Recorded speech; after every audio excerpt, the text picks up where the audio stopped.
Bashali's picks out the Ketela. Lovely turn. What a finish. That is pure quality. Charles de Ketelaar opens the scoring and gets a round of applause from his coach.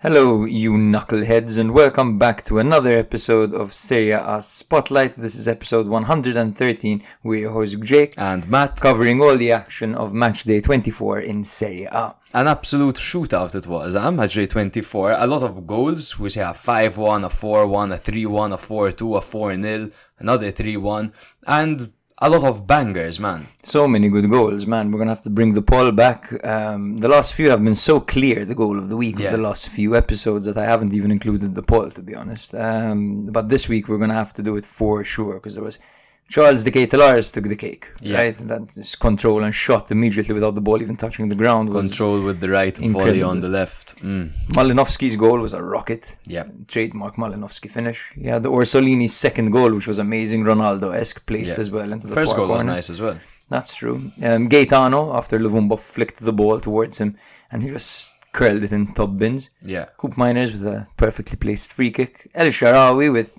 what looked to be a mishit shot.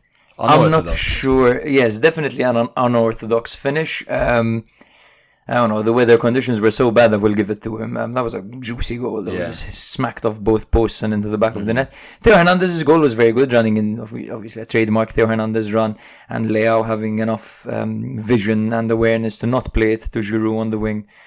Who kind of decoyed down the wing, but played it straight through to Theo, setting him up 1v1 versus the goalkeeper. And then we had Cancelleri, who chopped inside and left Pirola on the floor, basically broke his ankles, and had plenty of time to finish and made no mistakes over there. I don't know if we're missing anyone. I don't think so. Those were the great goals. I know Mazzitelli scored the free kick, but it was kind of an awkward one, right? Right, that deflected, That deflected. We had a huge upset as well, with Juve losing last night. This is why we don't record Sunday night, man. Yeah. This is why we wait for all the games to take place before we record, because that's an upset, bro. Now Milan find themselves just 1 point behind Juve. Inter increased their gap to 7 points, including the game in hand, obviously. So yeah, what an amazing week of football. Yeah, truly amazing. I really enjoyed it. By the way, not recording on Sundays makes perfect sense as well, because these are match day recaps, and the match day needs to finish, of course, until we do a recap. But the Serie A schedule has made it quite complicated for us, as tomorrow there's a match between Bologna and Fiorentina that was meant to be played in match day 21. We'll be, of course, informing you what happened in that game in the next episode. Speaking of, though, we do have a few midweek fixtures, of course. European football is back. Yep. Lazio Bayern is on tomorrow at 9 o'clock. Bologna Fiorentina, the Serie A one's on at 7. So that's a nice warm-up if you don't have any Valentine's Day plans, which, trust me, Matthew most definitely has, because he spent about 30 minutes on the phone trying to find a restaurant before this episode. But it's fucking fine, because for some weird reason, Key feels like pub food, man. She feels like pub chicken wings. So we're going to a pub. There we go. And I booked the table for 8:45, which is just in time for Champions League, man. That's perfect. The game's going to be on, bro. You're going to be fucking looking over her shoulder. She's going to be like, hey, my eyes are up here. On Thursday, there's Feyenoord against Roma at 6:45, and then Milan against Rennes. They're on like a fucking 8-match unbeaten streak, man. That's going to be a tough one. Huh? So are Milan, to be fair. Yes. And that's on at 9 o'clock, of course. And then next week on Tuesday, there's Inter Atletico at 9 o'clock. And then Wednesday, Napoli Barcelona at 9 o'clock as well. Yeah. Keep in mind that Fiorentina aren't playing in the Conference League yet, because they've automatically progressed to the next stage, as well as Atalanta in the Europa League for topping their group, just to further prove what a fantastic season Atalanta are having this year, man. Yeah, they're doing superbly, and now with El Bilal back, that's a completely new avenue. With Lukman back from AFCON as well, and the CDK on form, I think Scamacca is going to be the butt of the. He's going to get the worst of it. I think he'll see the light of day. They're stacked. They're so up stacked front now, man. Yeah. No, CDK, Miranchuk, Scamacca, El Bilal, Lukman. Now that he's back as well. So, it's going to be very competitive. And, thankfully, they've got a coach that loves to rotate and he excels at rotating. I think what he'll do is he'll give them 23.5 minutes each, exactly. He'll just use up all his fucking slots on replacing the strikers, Yeah. That's so Gasparini. Thank you very much to the gentlemen and gentlewomen who make this show happen. Thank you, Alan, Andrew, Andy, Anthony, Tim, Campbell, Sluge McNoodle, Lena, David, Kyle, Luca, Matthias, Mint, Michael, Ed, and Tonna. Thank you very much, guys. These, of course, for those of you who do not know, are our patrons. They keep the show going. They donate a small monthly fee to keep the show on the road. And you can do the same. It's just $3.99. The link's in our bio. And you will be added to our WhatsApp group where we pretty much don't stop talking. Yeah. And if you're not quite there yet and you're just discovering us, do check us out on Instagram, TikTok, Twitter. Drop us a follow. Drop us a rating wherever you're listening. And yeah, welcome to the family. But without further ado, here comes the rundown of the matches which are going to be discussed today. So we'll start things off with the biggest match of the week, the most exciting match of the week, especially since Roma are looking so lively. So attacking under the Rossi, it's Roma 2, Inter 4. Horrible weather. It was like a hailstorm the entire time. Conditions made it very difficult for both teams, but Inter prevailed and they showed us that they're a step above everyone else. Milan 1, Napoli 0. Fantastic performance by Milan. I didn't think Napoli were too bad in this game.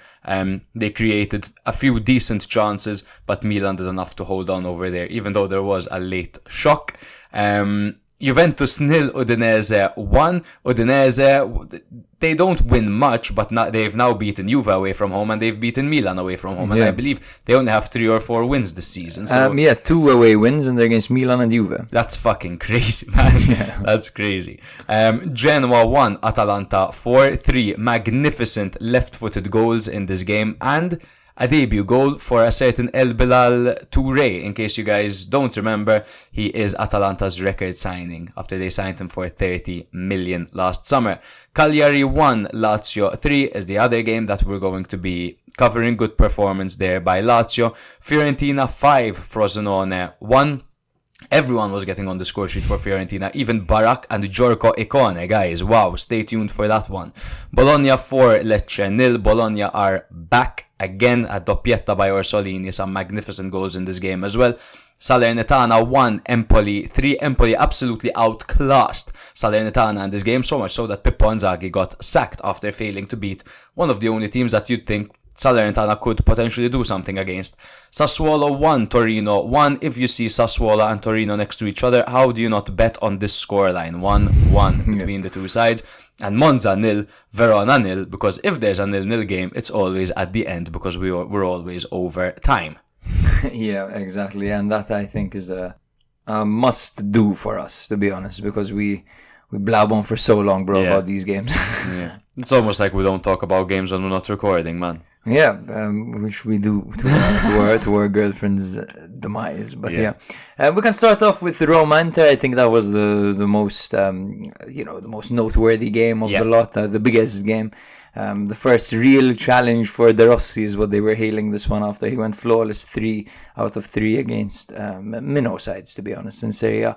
But things were quite complicated, as you alluded to before, bro. There was a torrential storm this game, and I think it did actually contribute to the high number of goals, as the score was Inter 4, Roma 2. This did not seem to faze De Rossi, though, as he was stood there, hands in his pocket, in the storm. No raincoat, no beanie, no nothing, no jacket. Like, he was just stood there, bro, in his suit, drenched, and he looked totally unfazed by it. Yeah, so that's what you get with a manager like De Rossi, you know? Yeah. He's only recently, I guess, you could say recently retired, so I guess he loves to feel part of the squad. Yeah, but wear a tracksuit, man. Do yourself a favor. If you're going to stand there in the rain, don't wear a suit. Like, that must have been so uncomfortable. I can't even imagine the collar around his neck drenched, man. You know, segue number 1 of this episode. If you were a manager, what would you wear? If I were a manager... Okay, so it depends, right? If I'm managing Milan, Juventus, Inter, I'm going to wear a nice suit, you know. I'm going to wear a lovely suit. The type that, like, people won't even watch the game, they're just looking at me. Yeah. If I'm managing Salernitana, It's a fucking tracksuit zipped up to the top, bro. I'm gonna be out there barking. I agree, bro. Barking at the boys. I agree. In summer, See me press! in summer, I'd like to have, a t-shirt maybe tucked into nice pants a little bit. But if it's rainy, the Arsene Wenger coat, the really long one, bro, with the padding. Yeah, that looks like a corpse should be inside it. That's what I'd wear, the body bag.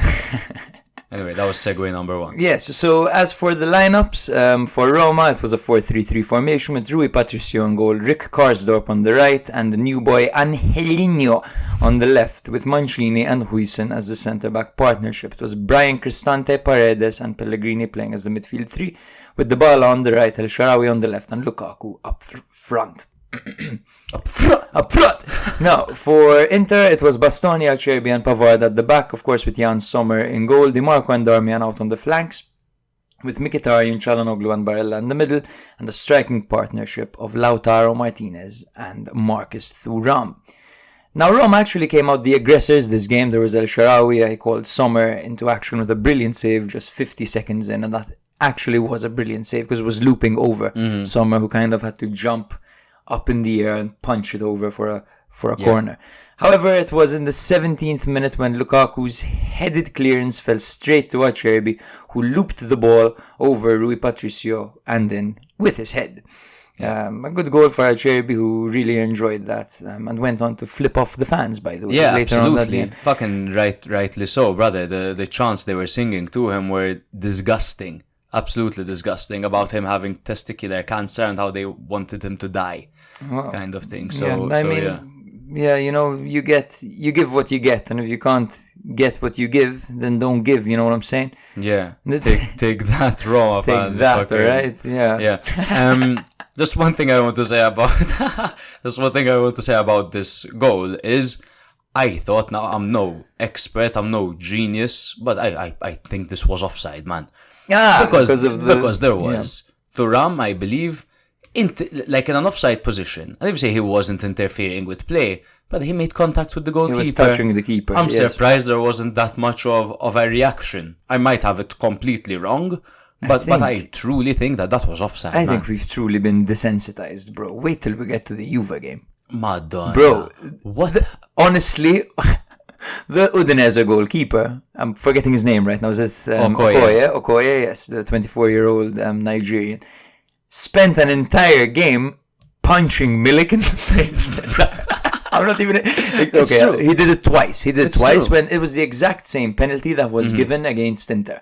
And this is what we mean when we scream for consistency. Yeah, I mean... And there was also a goal disallowed for Juve that I still till today don't know what happened. But anyway, let's stick to this game for now.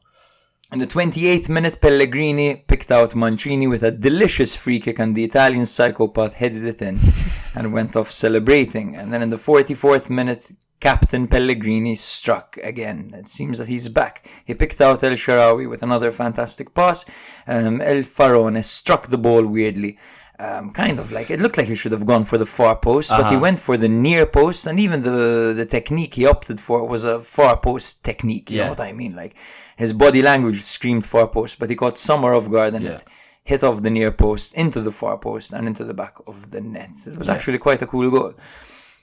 So that was it for the first half, and in the second half, Inter came out with a vengeance. In the 49th minute, Thuram burst towards the far post and latched onto Darmian's pass to turn it in.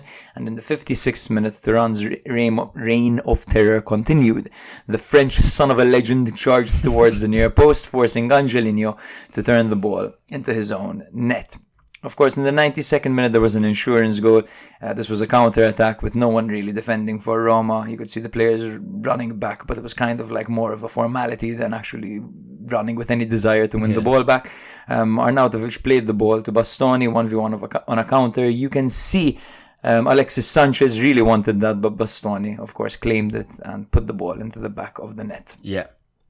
So, bro, this was the first real test for De Rossi, right? You could say that because people have been saying that. I don't think it's actually. I don't think not a first real test. Yeah, but the thing is, Mourinho would have probably won those 3 games. Let's not get it twisted. The 3 relegation side games, Mourinho would have won those. Maybe not in the same manner that Roma won them, but I think he would have definitely got them over the line. Perhaps.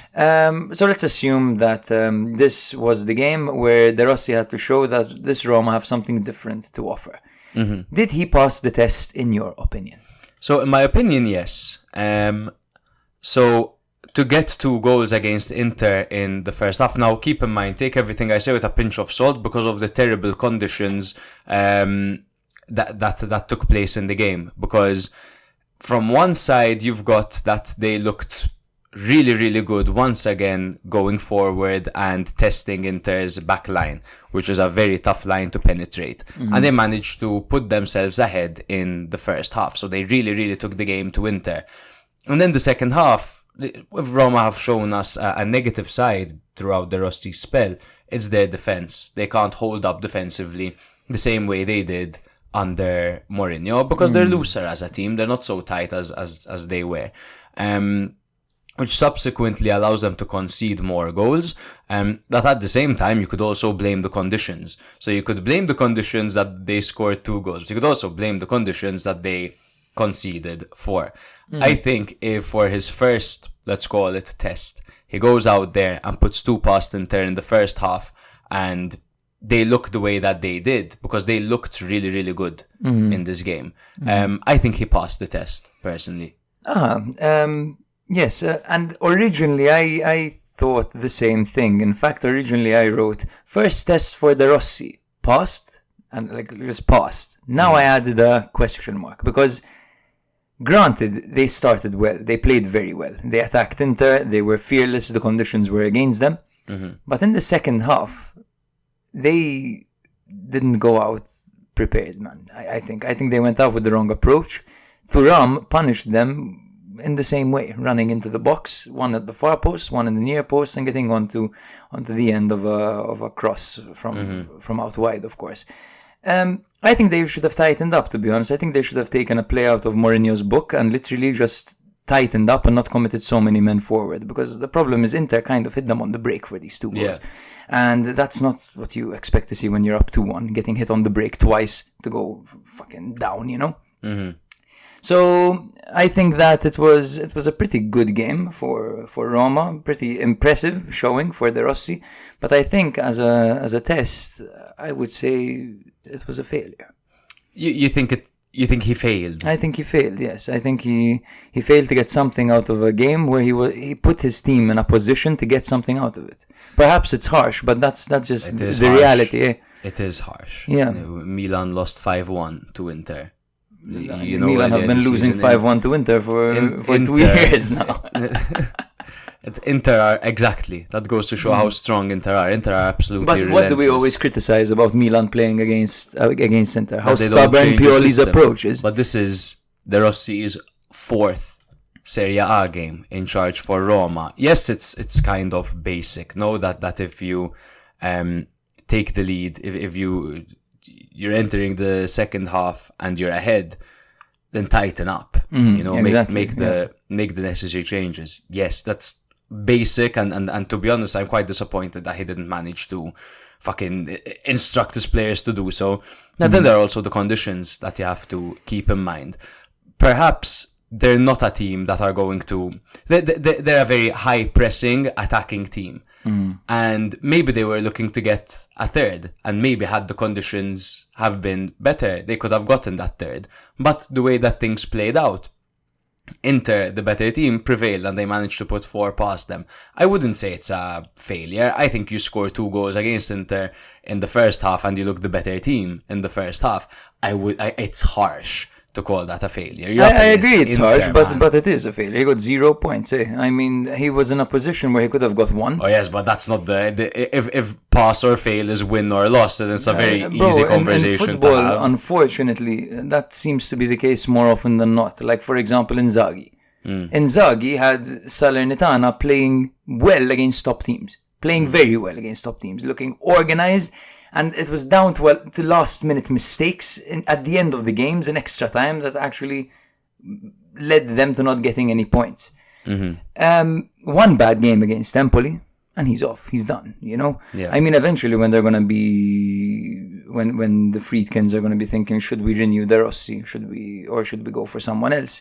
This game's going to be looked at as a failure to maintain a lead, I think, or to get something out of a situation where the coach had his team ahead. I don't know. I'm just taking into account that it's Daniele De Rossi who lacks experience, and it's his 4th game in charge, and it's against Inter, who are blowing everyone out of the water. Yes, and it's true. When you actually look at the man who's in charge in De Rossi, and you look at his CV, and you look at his managerial history, whatever, obviously for him, he overachieved. You know, he should have never put 2 past Inter, put them in a winning position and all that. But at the end of the day, you're managing Roma. And Roma are a fucking massive club, eh? Yeah. And they have certain expectations. They spend a certain amount. You know, the players are of a certain caliber. And the ownership expects a certain standard. I don't know. It's true. It's harsh, of course, to call this a failure. Brother, it was a torrential storm with fucking Barella, Çalhanoğlu, Mkhitaryan, Lautaro Martinez, Thuram, Di Marco all fucking charging at you, and you're a Serie A, essentially from a managerial perspective, he's a Serie A virgin. And there was a torrential storm. He has new boy Angelinho on the left. Youngster Huijsen, Karsdorp, who, okay, he's great, but he had been out for essentially the entire time Mourinho was there. It's harsh, bro. It is harsh, but of course it's harsh. But at the end of the day, an offensive brand of perhaps football. this demonstrated his naivety, I think, or his inexperience. Because an experienced manager, you think, okay, granted, Mourinho would have probably never gone 2-1 up this game, right? Absolutely Definitely not, not the way they were playing. But you think if they had gone 2-1 up, you think they would have fucking got nothing out of this game with under Mourinho. That's it. That's the difference, eh? That's the difference. I don't know now. You can't have your cake and eat it. You can't have your cake and eat it, exactly. At least the football is exciting, and he's way better than most of us thought he would be, you know, because he has them playing very well. But the thing is, it's absolutely clear where they need to improve, which is a great thing. That's true. We can put our finger on it, so can he, that's for sure. And Evan Ndika's back from AFCON as well now, so they don't have to rely on Huijsen, who has, to be honest, exceeded expectations. He's been very good. But having Ndika, of course, is a massive advantage for Roma. And perhaps again I've been harsh on De Rossi, and I would like to apologize to anyone I've potentially offended, but yeah, that's just my take. It is harsh. I think that as well. Getting Lorenzo Pellegrini, right? The stubborn fucking Mourinho, honestly, didn't play Pellegrini for an entire season, and he's stuck with the most pragmatic midfield 3 in the entire league. Just 3 disruptors, not a single fucking creator, and then a flat front 2 expecting Dybala to create anything and everything, right?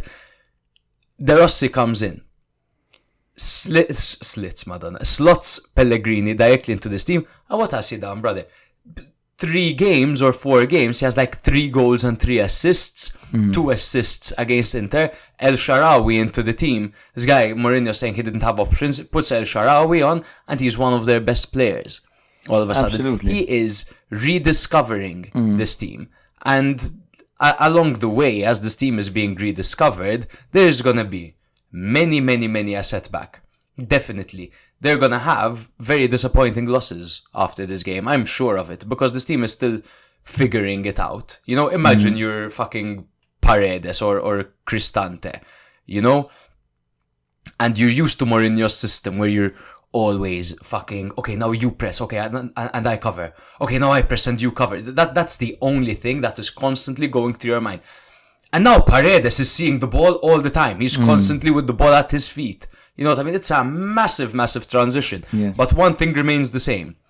Lukaku is shit on the big stage all the fucking time. Every single time Lukaku's on the big stage, he's fucking shit. He tried to round the goalkeeper there. He tries to round him. Relax.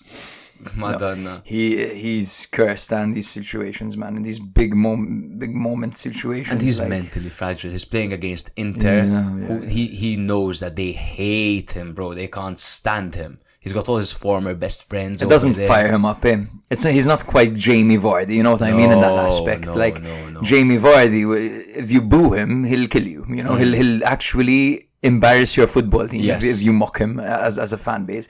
Some players hide, you know. Higuain was one of those, as we alluded to last episode. Milan Juve. Yep, exactly. That Milan Juve game, bro, was... He saw Ronaldo and he lost his mind. The worst public meltdown I've ever seen in my life after he missed that penalty, man. I got the red card. Fucking crying, whining. It was horrible to watch. Horrible. But yeah. I also wanted to, of course, praise Angelino, who scored an own goal. He was unlucky. I was kind of disappointed to see him going out shortly after scoring the own goal because I felt like it wasn't fair. The own goal, don't get it twisted, wasn't his fault. There was not much we could do over there. Thuram would have, of course, turned it. I barely noticed shortly after. Same here. Yeah. But he played very well, and it's nice to see that Roma have someone who can cross the ball. And Angelino was someone who on European nights always struck me as a good player. So nice to see him in the league. Lukaku was wasteful, as you alluded to. Dybala was invisible. Yeah, right? I thought so. Yeah, I can't remember many moments where Dybala had the ball or actually did anything with it. You know what I mean? Yeah. My memory fails me right now. I don't know if there's anything. No, he wasn't. He wasn't too involved in this game. I mean, if you look at him, how many touches it even had? He had 46 touches, which is okay, I guess. No key passes though. He had 4 crosses. None of them were accurate. 2 long balls, one of them was accurate. He only won 3 duels out of 8. Which obviously he lost possession 15 times as well. But this is up against in games like this, though, certain players stand up, right? If you look at the goal scorers, it says everything you need to know. You've got Acerbi, you've got Mancini. Granted, okay, El Shaarawy got the goal, but then you have Thuram as well, Bastoni. These big fucking cold motherfuckers scored these. Thuram is the number definition. 1 when it comes to every single big game Inter have had this season. The guy has scored. Yeah. Against everyone, but against all the top 7 teams that they faced, he scored. He's so prolific. And he forced an own goal here and he was actually known to be quite a wasteful player. And we did actually see him be quite wasteful this season as well, but he's really fucking turned it up, man, on these big occasions. And this game, actually, Inzaghi rewarded him for him because he subbed off Lautaro instead of him. And usually he always subs off Thuram. So he let Thuram basically play not the entire game because he did get subbed off for Alexis Sanchez in the 87th. That might have been for a standing ovation. Yeah. But yeah, man, he got rewarded and the future is definitely bright for Thuram. You know who I thought was brilliant in this game, and I think it went a little bit under the radar? Who? Henrik Mkhitaryan. Oh yeah. I think he's often overlooked because he's probably the least sexy and you know the least marketable player, let's say, in that Inter team. But I thought he was great, man. Even if you look at the statistics, he is just a very, very tidy and clean player with few mistakes in his pocket.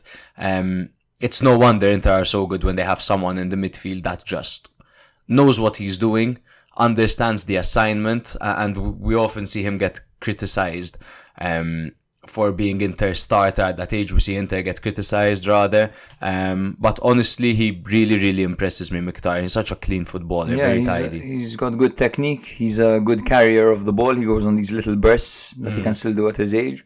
And he's very intelligent as well, so he can pick a man out or a pass that might not be the most obvious one to play. Pavard had a very interesting strike at one point, skimmed the post, would have been a lovely goal.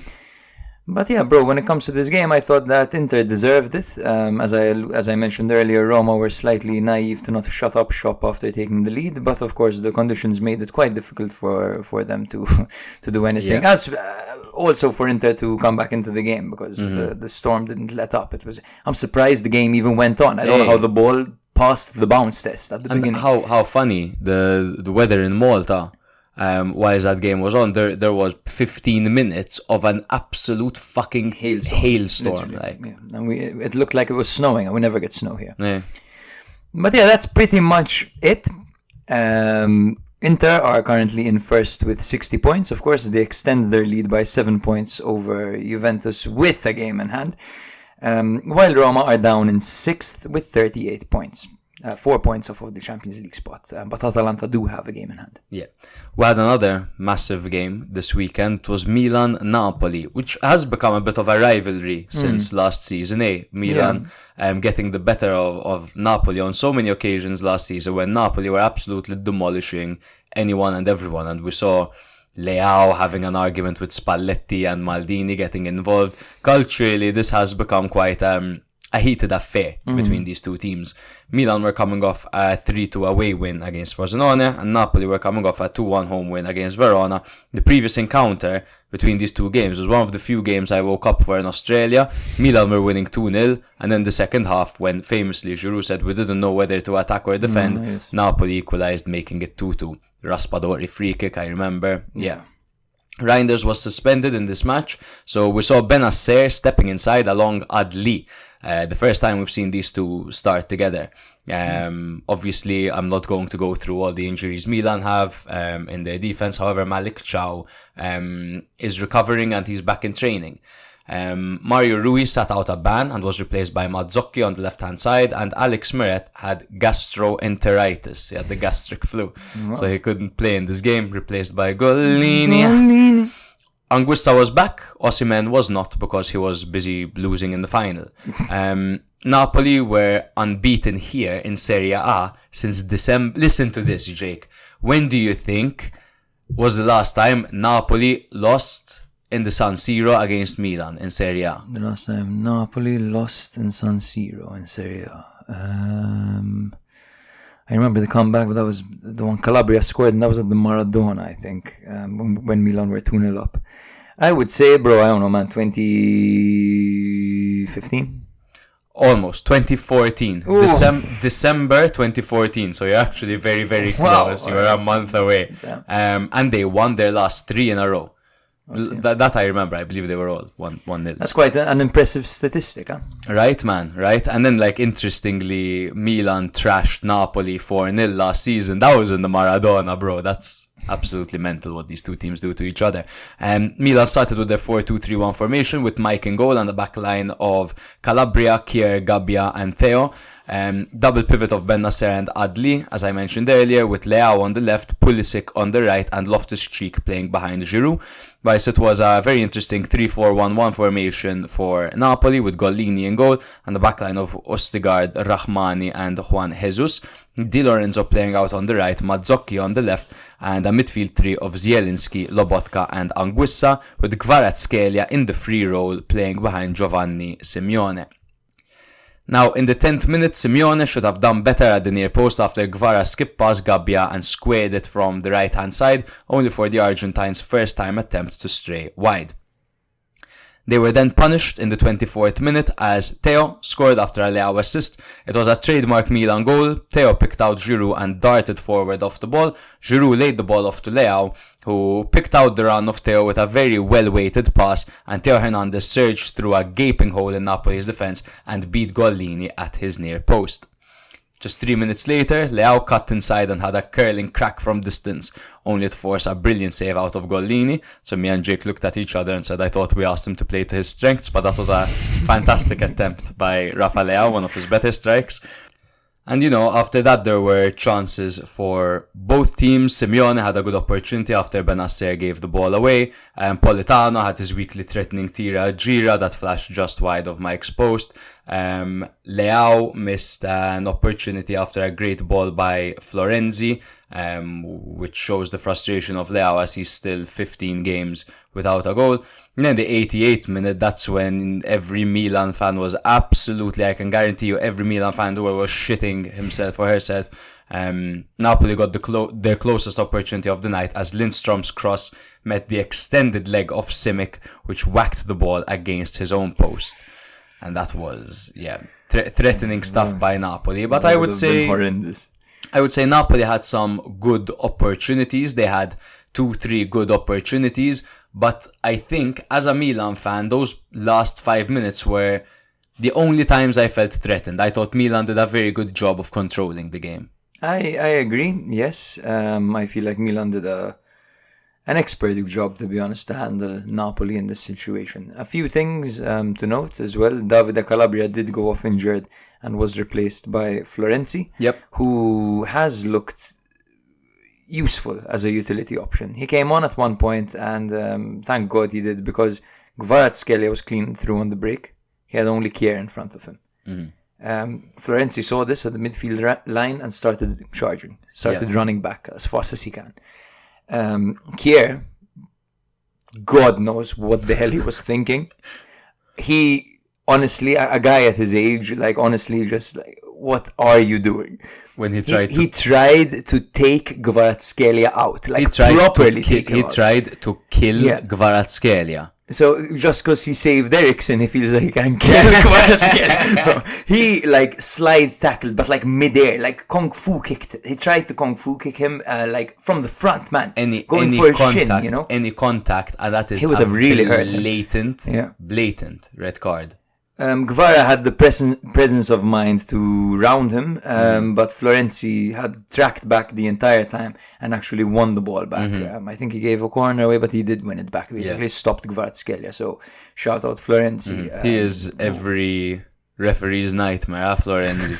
Every time he comes on, the referee makes like a routine decision. There's always a routine decision that he just can't believe it, Florenzi. Just can't believe how stupid. Certain players have a license to talk to the referee, no? Chiellini was one of them. Exactly. They're almost former captains or people who captained the team for a long time. Look at Florenzi, he was Roma's captain for so long. So he almost feels entitled to run up to the referee and whine in his face, when in reality he shouldn't be talking to the referee. But he doesn't stop. It's hilarious. There was the game before this one. I don't even think we mentioned it on the podcast. He was killing us. We're laughing at him, dude. That the match fucking ended. Milan came back to win at the end, and Florenzi's still screaming at the referee because of a yellow card. Having other conversations with other players, shaking their hand in the background. You just see fucking Florenzi just with his hands together, being super Italian, just like complaining, whining. Literally. Just a few players I would like to highlight that really made this Milan performance a dominant one. Florenzi was one of them, and I've recently come across the term MILF. Yes. Man, I love Florenzi. You know what, man, I do love Florenzi.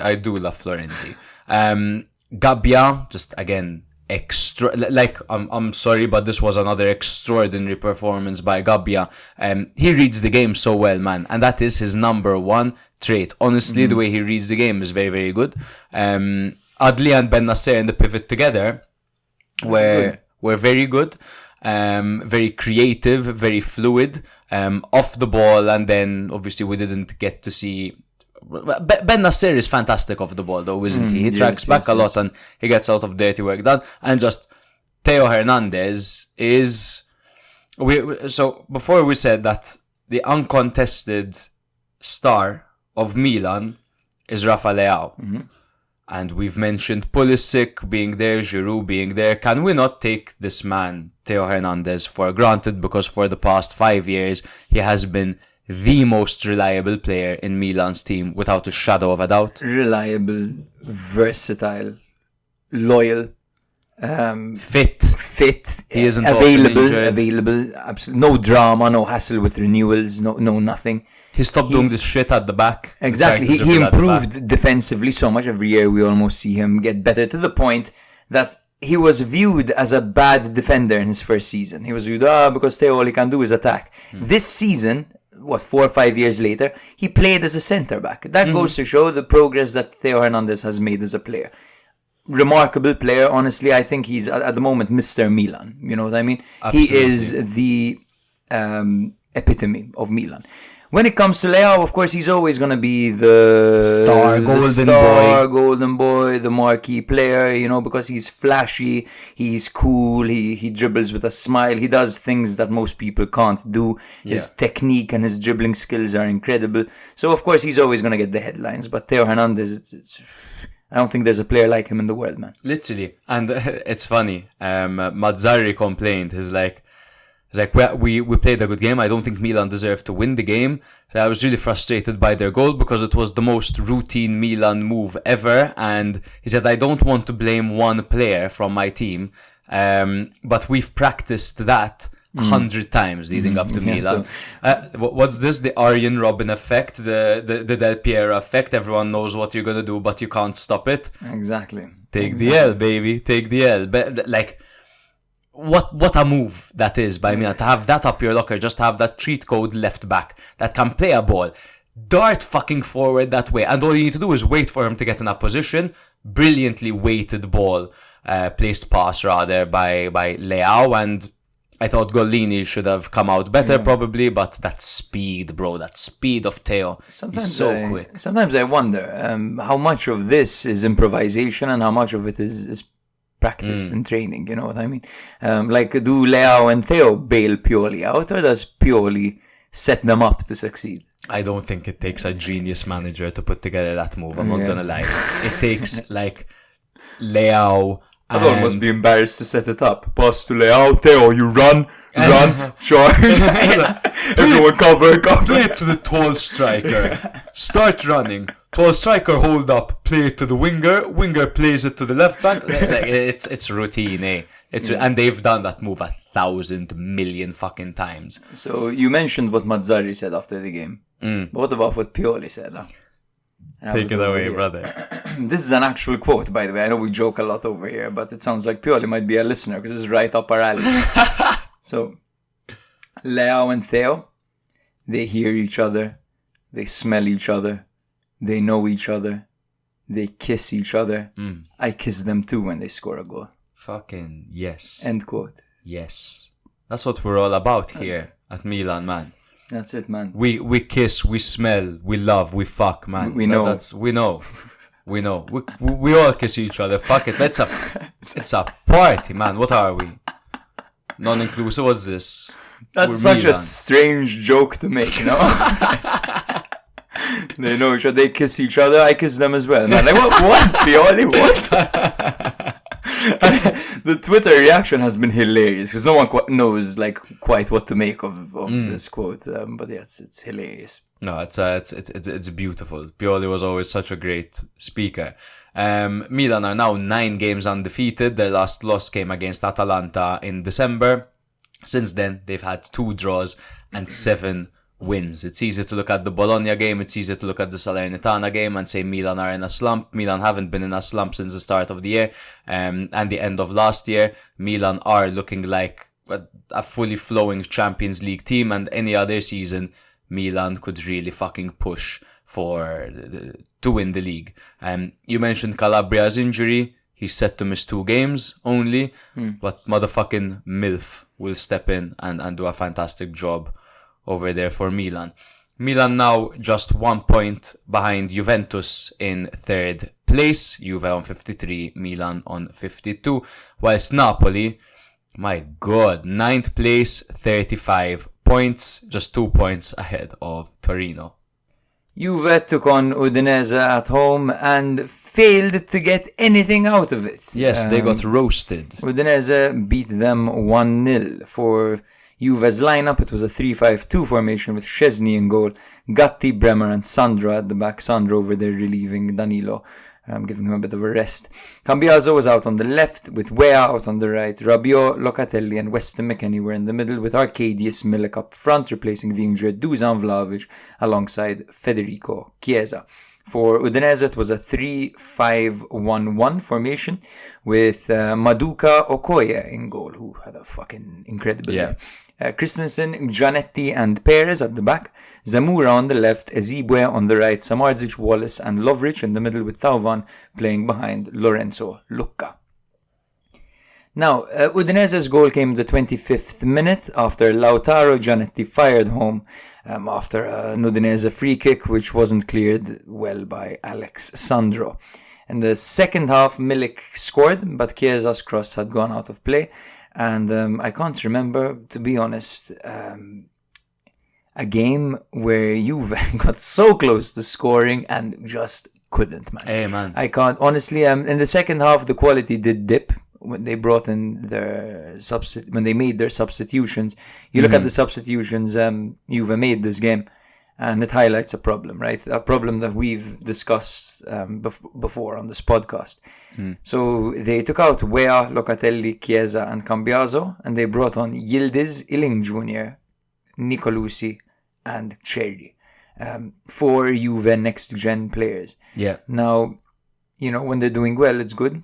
They have all these good players who are great for the future. They have a nice system going, developing youth, and all these youth players are looking so good because these 4 players that I've mentioned are very exciting, right? Yildiz has been amazing. Iling Jr. has already made a name for himself, and Nicolucci has looked dependable. Yeah. Cherry is a 6'6" striker, by the way, who made his debut this game. But they don't really have any options on the bench to turn the game around when they get an injury or two to their 11-man. So when Chiesa's out, or when Vlahovic is out, or when Rabiot's out, these guys are not replaceable for them at the moment. And they are struggling they struggled in this game. They couldn't get it over the line in this game. Yeah, their game changers are all in their starting 11. It obviously doesn't help that the likes of, Vlahovic is out injured, Moise Kean is out injured. Obviously, what happened to Fagioli and Pogba happened to Fagioli and Pogba as well. So those are all massive setbacks, and at least 2 of these suspensions in Pogba and Fagioli suddenly impacted this team for the entirety of the season. But as a result of that, you would expect to see them be just a little bit more active in the January transfer market. No, you would think. Yeah. Also, players like Felipe Kostic wasn't brought on in this game. And he is, when you need a goal and you have Kostic available, then perhaps he is a good outlet to bring on, whether it's in a more offensive area or whether it's as a left wing back, for example. I feel like he's even due to his experience, he is perhaps a player that should have been brought on.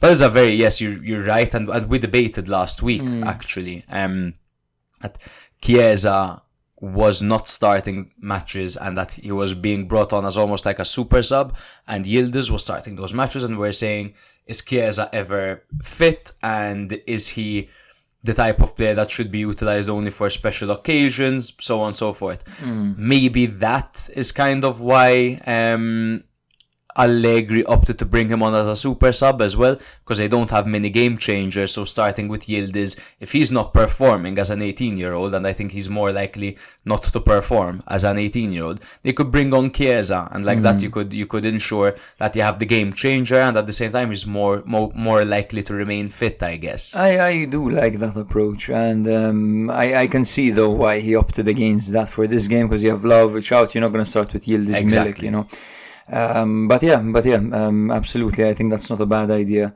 getting Yildiz to play 60 minutes or a half, and then bringing on Chiesa when legs are tired, so he doesn't have to deal with 90 minutes of being kicked. In the second half, the only good creative chance created by one of those midfielders was Cambiaso. By the way, what a fantastic game. I think Cambiaso was the best man in a Juve kit. He had a ball over the top to Yildiz, and that was the only chance I think that was created. Other than that, it was a whole lot of Chiesa dribbling one man, trying to dribble another man, losing the ball, winning it back, trying to dribble another man, just trying to do everything himself. You remember when Chiesa was at Fiorentina, we said this guy could be great, but he never looks up. You still kind of see that in his game, huh? It's true. When he's just outside the box at a bit of an angle, there's the opportunity to cross or like lay the ball off, but he's there with the ball at his feet going, whoa, am I going to go left? I forgot we used to say that about Chiesa. That's true. He used to ball watch at Fiorentina. Yes, I used to look at the ball while he was dribbling. Yes, man. Coach Mark would have killed him. By the way, with this Juve loss, every team has now lost at least once at home. Juve were undefeated at home in the league. Oh wow, okay. Yeah.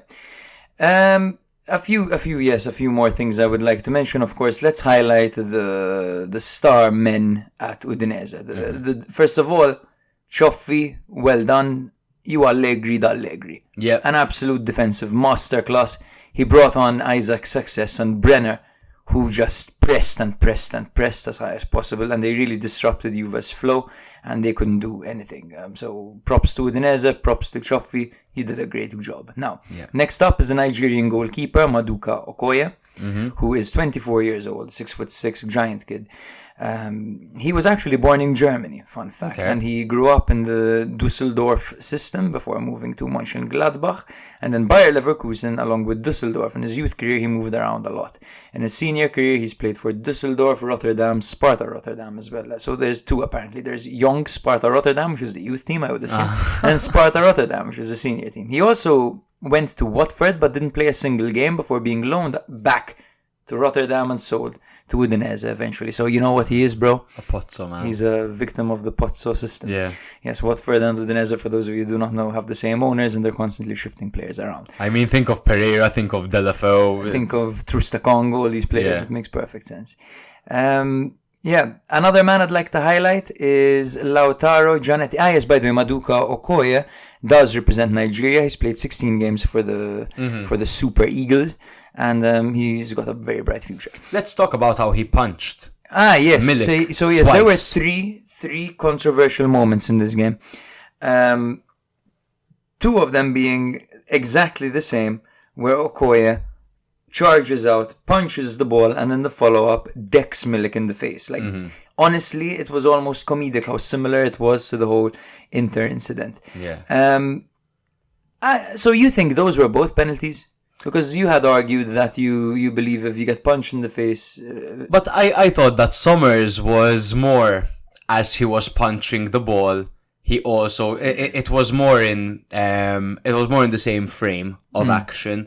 I felt like these were like follow-ups, like actual follow-ups. I did think that the Inter one was a bit more like he made contact with the ball and straight after on Milik's face. Like but this was more like as his thing. Arm was going down, he landed on. I personally, for me, they're very similar. This is what of course we're always preaching for: consistency, blah blah blah, remove subjectivity That's the only from thing the I'm game. kind of. Yeah. I thought they would both be harsh, kind of thing, which is not to say that obviously the Inter one wasn't harsh, but it is quite frustrating, and I would see where Inter fans are coming from that these two weren't given. I see that. Yes, absolutely. But I am of the belief that, as you know, if you've listened to the previous episodes, that goalkeepers need to be protected, and that in these situations, you should never give a penalty for that, in my opinion. If you get the ball first, the striker, if he chose to put his head in the path of the flying fist of the goalkeeper, that's his own fault, as harsh as it is. Today I'm harsh, bro. It's true, you're harsh. I'm like, Rossi's a failure, and penalties shouldn't be given when strikers get punched in the face. That's it. No, but do you agree that Okoye's were more follow-throughs and that the other one was a little bit... Not entirely, bro. Okay. I don't agree. I think they were very, very similar. I think they were all follow-throughs, to be honest. The ball was punched first and then the man second in every of the situation. Okay. And that's it. Lautaro Gianetti, brother. Yes. Lautaro Gianetti was virtually a nobody before the season, in Europe at least. He's a 6-foot-tall centre-back, 30 years old. He was brought in from Vélez Sarsfield in Argentina. Okay. He actually has played for Argentina, for the national team, at youth level though, with the under-20s and the under-23s. This was only his second ever appearance for Udinese, and he played very well and even scored a goal. So he'd be happy with how his debut season in Europe is going. I was surprised to see one name in the Udinese starting lineup, and it's Nehuen Perez, because it had been virtually confirmed that he was off to Napoli at the end of January, but clearly that's fallen through, and here he is still representing Udinese. Yeah, that's always funny when you expect someone to be leaving and then you turn on your TV and you see them over there. You were like, what the hell? What's Nehuen Perez doing there? But yeah, Wallace is quite often an unsung hero for Udinese. He does a whole lot of dirty work in that midfield. He's so good. And Samardzic, man, the way he glides with that ball, if he really is joining Juventus next season, because as the reports suggest, they could really use that. And having Rabiot and him to carry the ball would be amazing for them. You know, they really need that. There was a third controversial moment. Yes, of course. Oh, how it slipped my mind. An Udinese defender was sliding. Yeah. And he literally got an arm on the ball, like a proper armful on the ball. And to me, it wasn't a proper armful. It was quite an armful, bro. No, I don't think it made any impact to any outcome of what was going on. The defender pulled the ball with him as he was sliding with his arm. It was a bit of a stray arm that made slight contact with the ball from very, very close range. I've seen them given before, bro. I've seen them given, of course, but wrongfully. I don't know if it's wrongfully. He's right in front of the goalkeeper. He's sliding and he moves the ball with his arm. It's not exactly natural. His arm wasn't in a natural position and the ball didn't move naturally. So I don't know. We've reached a point where I don't know the rules. Hey, man. We've reached a point where I'm watching the game. Like, is this a penalty? I don't know, because someone's going to pull out a fucking clause. Like, according to the sixth line of the... Like, fuck that, man. I don't know, honestly. I don't know anything. Oh, man, I don't care, to be honest, man. Yeah. For me, I'm just going to keep whining for objectivity and consistency. Yeah. Yes. I don't know if there's anything else left to say from this game other than the fact that Juventus were very disappointing this game and they didn't really show up. The midfield was pretty bad, to be honest. I didn't think that anyone had a particularly good game, not even Locatelli and Rabiot, despite the high ratings. You watched the game, they weren't particularly great. Yeah. Cambiaso, for me, is the man of the match for Juventus. He was bombing down that flank in a more advanced position than Timothy Weah, funnily enough. Timothy Weah was dropping deeper. As for Udinese, incredible team performance. Okoye, man of the match. Milik did his absolute best to try to get on the score sheet, netting in an offside. He would get a low rating for this. He would be made fun of or insulted for this display, but there wasn't much he could do. He got his shots on target. He even got one into the back of the net. He was just up against the keeper who was on top form. Yeah, agreed. Juventus are currently in second with 53 points. That's 7 points away from Inter, who also have a game in hand, as we alluded to. Udinese have climbed up to 15th with 22 points. There's a new word you're enjoying, huh? Alluded. Every episode I have a word I overuse. It's true. Last week it was spunk. It's so strange. They developed spunk. They had too much spunk. Spunk was there. Roma just didn't have enough spunk, bro, to deal with Inter, you know? I think Roma have a lot of spunk, to be honest. Mancini has a lot of spunk. He definitely has a lot of spunk. Genoa won. Atalanta for another very, very dominant display by Atalanta, bro. They're just looking so good this season. They're looking like a definite top 4 team at this rate. Genoa were coming off a 0-0 away draw to Empoli, whilst Atalanta were coming off a 3-1 home win against Lazio. The previous encounter between these two teams was a 2-0 victory for Atalanta. Now, both sides were on splendid form, as the hosts were unbeaten in 8, with the winter suspended, Haps and January signing Ankeye injured. Ladea had Cope Miners back after a couple of weeks out, but Edison sat out a ban with Hien and Palomino, while Muriel is heading to Orlando City, and Ademola Lookman was busy playing in the African Cup of Nations final with Nigeria again, losing. It was a 3-5-2 formation for Genoa with the amazing Martinez in goal, in the backline of Vasquez, Bani and Vogliacco. Friend out on the left, Sabelli out on the right, and the midfield three of Strutman, Badel and Malinovsky, with Tretegui and Goodmanson up front. It was a 3-4-2-1 formation for Gasperini's men, with Carnesecchi in goal and the backline of Scalvini, Jim City and Kolasinac. Home out on the right with Ruggeri out on the left, and the double pivot of Pasalic and Deron, with Cope Miners and De Ketelare playing behind Scamacca. At times this also looked like Cope Miners in the free role with Scamacca and De Ketelare up ahead of him. Now in the 21st minute, Atalanta opened the scoring through a splendid strike by Charles de Ketelare, who controlled Pasalic's pass from just outside the area with his right and immediately struck a half volley with his left, which flew into the top corner. He did an "I can't hear you" celebration, which was really cool. Sabelli didn't like it. He's going in his face, he's complaining, he's mimicking him. Wow, shut the fuck up. CDK's moment, not yours. Sabelli was upset. He was double marked all game, man. Yeah. Poor guy. He had fucking Ruggieri and Kolasinac on his ass all game, dude, because he's the counter-attacking avenue. But anyway, sorry, go on. Yeah. In the 50th minute, Genoa equalised through Malinovsky, who played a 1-2 with Badel and struck the ball first time with power and precision into Carnesecchi's near top corner. Nothing Carnesecchi could do about that. This guy could place a powerful strike. You know what I mean? He could place a powerful strike. That's exactly what he did. So there's a video game term, I'm not sure if you know about it. Do you know scripting? Yes, of course. Bro, man, it's almost like he scripts. It's almost like that. Those shots always fly into the top corner no matter what. He's a scripter, I'm telling you. In the 54th minute, Cope Miners made it 2-1 for Atalanta. This was the third world-class goal of the match and the third left-footed goal of the match. Cope Miners was from a slightly angled free kick and he beat the wall and hit the top corner, no problem. In the 82nd minute, the third goal was absolute chaos as Martinez made the save on Matteo Ruggieri, then Pasalic, but Scalvini was there to bundle the ball over the line eventually. The odd thing is that Scalvini's boot had come off during a tackle in the long move, so he scored with his bare foot holding his shoe in his hand, and he actually slipped over while celebrating and holding his shoe. It was a mess of a celebration and a situation for Scalvini there. But there was a 6-minute VAR check. Yeah, that's too long. To catch Pasalic offside, who got the final touch on the Scalvini finish.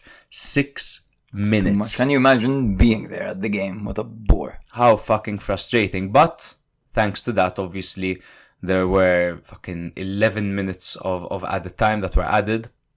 And in the 99th minute, Zappacosta made a 3-assist scored against his former side with a rebound following a Miranchuk attempt. Pasalic once again did great here to create the chance in the first place. And then in the 102nd minute, El Bilal Toure, the man's first appearance for Atalanta since joining in the summer from Almeria for 30 million. That's a club record signing. He got injured in a preseason friendly against Juve with a rupture of the right femoral rectus tendon insertion. Jesus Christ, that's a mouthful.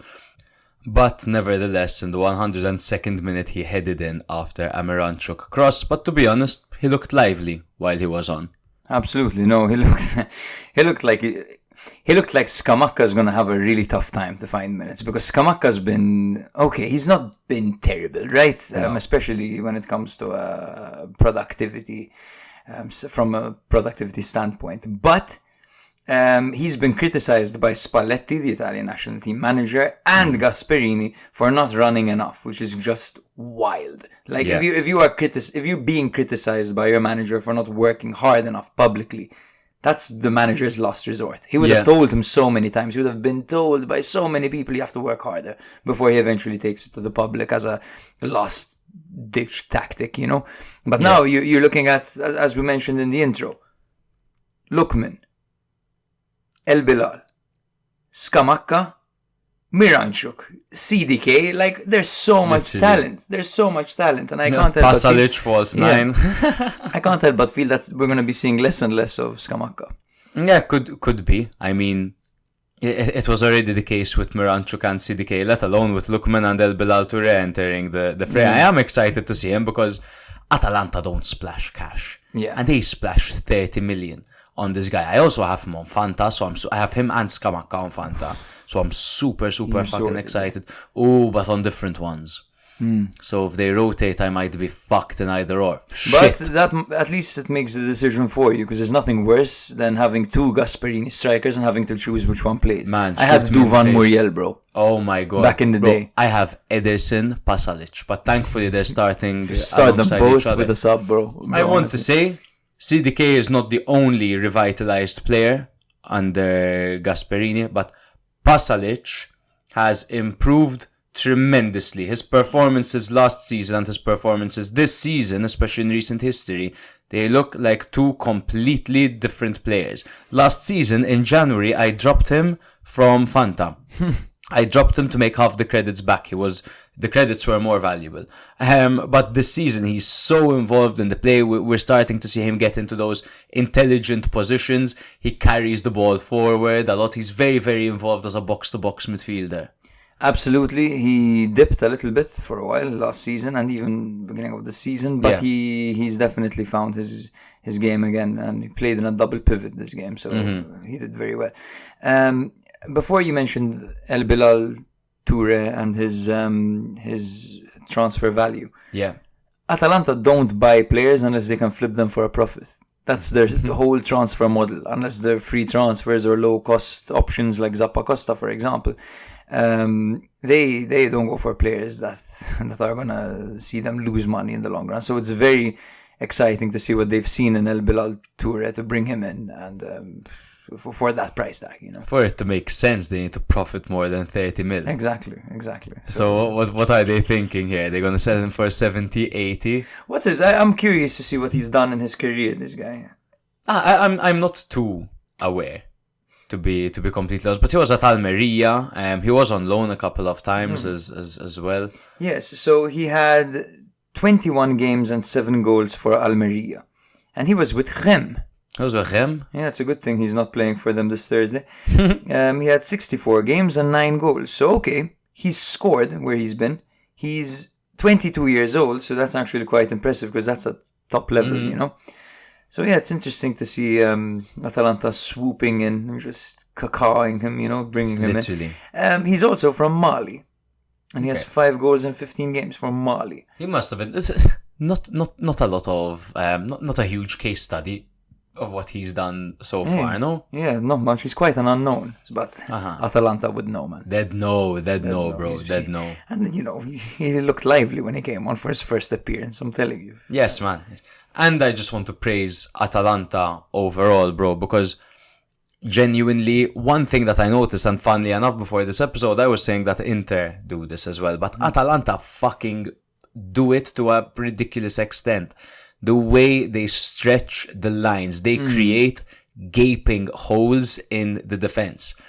Genoa starts with a 3 at the back, you know what I mean? And they could be very, very closed in and tight. But the second Cope Miners plays the ball to De Ketelare, plays it to Ruggeri. Then they swap the play by playing it to De Haan, who plays it to Home. By then, whilst they're all transitioning, there's a gaping hole in the defense. And they have so many talented strikers and so many intelligent midfielders that could slot in and get goals over there. I strongly believe that Atalanta will get something out of that Inter game. That Inter have a game in hand for. They look so good, bro. They look so fluid. They look so mature. And once they're off the ball, they are one of the most... So on the ball, super fluid, super quick, super sexy, super nice. Off the ball, they're one of the most frustrating teams to play against because they have 11 fucking players behind the ball. 11. Yeah. And they're shifting and pressing and marking, and they're impenetrable. Yeah, bro. Honestly, yes. It took, of course, 2 things to penetrate them. Il ruolo dell'ex, of course. The law of the ex, seeing Malinovsky scoring over here. And number 2, Malinovsky's left foot. So yeah. That, of course, is a script, no? But yes, bro, they do totally stretch the defense. I agree with you there. It's a plug-and-play system. The players seem to understand the system now more than ever. It's almost like they had a phase of pragmatism, Atalanta, where they stopped bombing forward and they stopped putting all these goals past teams, and they were kind of almost setting up for narrow margin victories. However, now it's almost like they found this perfect balance, man. Right, exactly. And honestly, I think that 4th spot is theirs. I can't see anyone else on their level. And the thing is, they have a very deep squad. So here we saw Cope Miners, De Ketelare, Scamacca, right? Any other day, you could see Miranchuk, replace one of those. You could see Lukman replace one of those. You could see, instead of Scamacca, you could see El Bilal Toure. Instead of Home or Ruggeri, you can see Zappacosta. Instead of Scalvini, Jim City or Kolasinac, you could see Toloi. You could see Hatteber on as well. They have 2 starters in every position. That's pretty much how it is. Yeah. And the model of player they have is just high IQ, versatile, very technical. So Yeah. So honestly, it's a pretty good system that Atalanta have put together over here. Probably at the moment, they're my favorite team to watch in Serie A. I think so, bro. I think so. I really enjoy them. And on the day, I enjoy Genoa as well. I think they just creamed. But honestly, Atalanta have so many of these unique players, man. They always have unique players. They had Papu Gomez. They had Ilicic. Oof. You know, man, Pasalic is a very, very, very unique player. Coop Miners, who can play virtually anywhere on the pitch and is incredibly two-footed. Yeah. Very cool team. Absolutely. They are in 4th place on 42 points with a game in hand. They are 10 points behind Milan and just 3 points ahead of Bologna, who also have a game in hand. Genoa, on the other hand, sit comfortably in 12th place on 29 points. Cagliari hosted Lazio and lost 3-1. I knew this was going to happen. Deola, I knew this was going to happen. The second I flicked on my TV and I saw that bloody stand in the middle with Serie Tim written on it, you know, Immobile stepping up, alright, okay, so there's Immobile on the right, there's the referee in the middle holding the coin, and on the left, who comes into frame? Deola, the captain of Cagliari. You're always going to lose if Deola's your captain. Fair enough. No. All jokes aside. Kind of mean. All jokes aside, bro, Deola is probably my least favorite player in the league. If not in the world, bro. Whoa. Because watching Deola play hurts me. Okay. Because he's a player, okay, who gives everything. Mm-hmm. He gives everything. Credit to him, like. But he's so clumsy in front of goal, especially, and even in front of his own goal, because he scores so many own goals. And he's so unlucky that, like, in situations where he shouldn't even get the ball, like the ball hits him and goes into the back of the net. The ball hits him and goes out when he could have scored an open net. You know, it's hard to watch Deola, in my opinion. Yeah. And I've always had this thing with him. And he had, I remember, for some reason it just sticks in my memory, he scored against Milan. Of course, yes, because I say this often. That's karma. Yeah, and I believe it was a very tight fight. I believe João Pedro had scored as well. Milan had scraped like a 3-2 win, I believe. No, 4-2 opening game of the season a couple of years ago, I think. Yeah, possibly. For Lazio, it was a 4-3-3 formation with Provedel in goal, who had a great game. Hisai on the left, Marasic on the right, with Gila and Romagnoli as the centre-back partnership. Luis Alberto Cataldi and Guendouzi were the midfield three, with Felipe Anderson on the left, Isaacsen on the right, and the return of the King Ciro Immobile starting up front. For Cagliari, it was a 3-4-2-1 formation with Scuffet in goal, Zappa, Yerimina and Obert at the back. Nathan Nandes was on the right with Azzi on the left. Deola and Makumbu were in the midfield double pivot, with Viola and Gaetano playing behind Lapadula. It's official, by the way. Our girlfriends do find Viola sexy.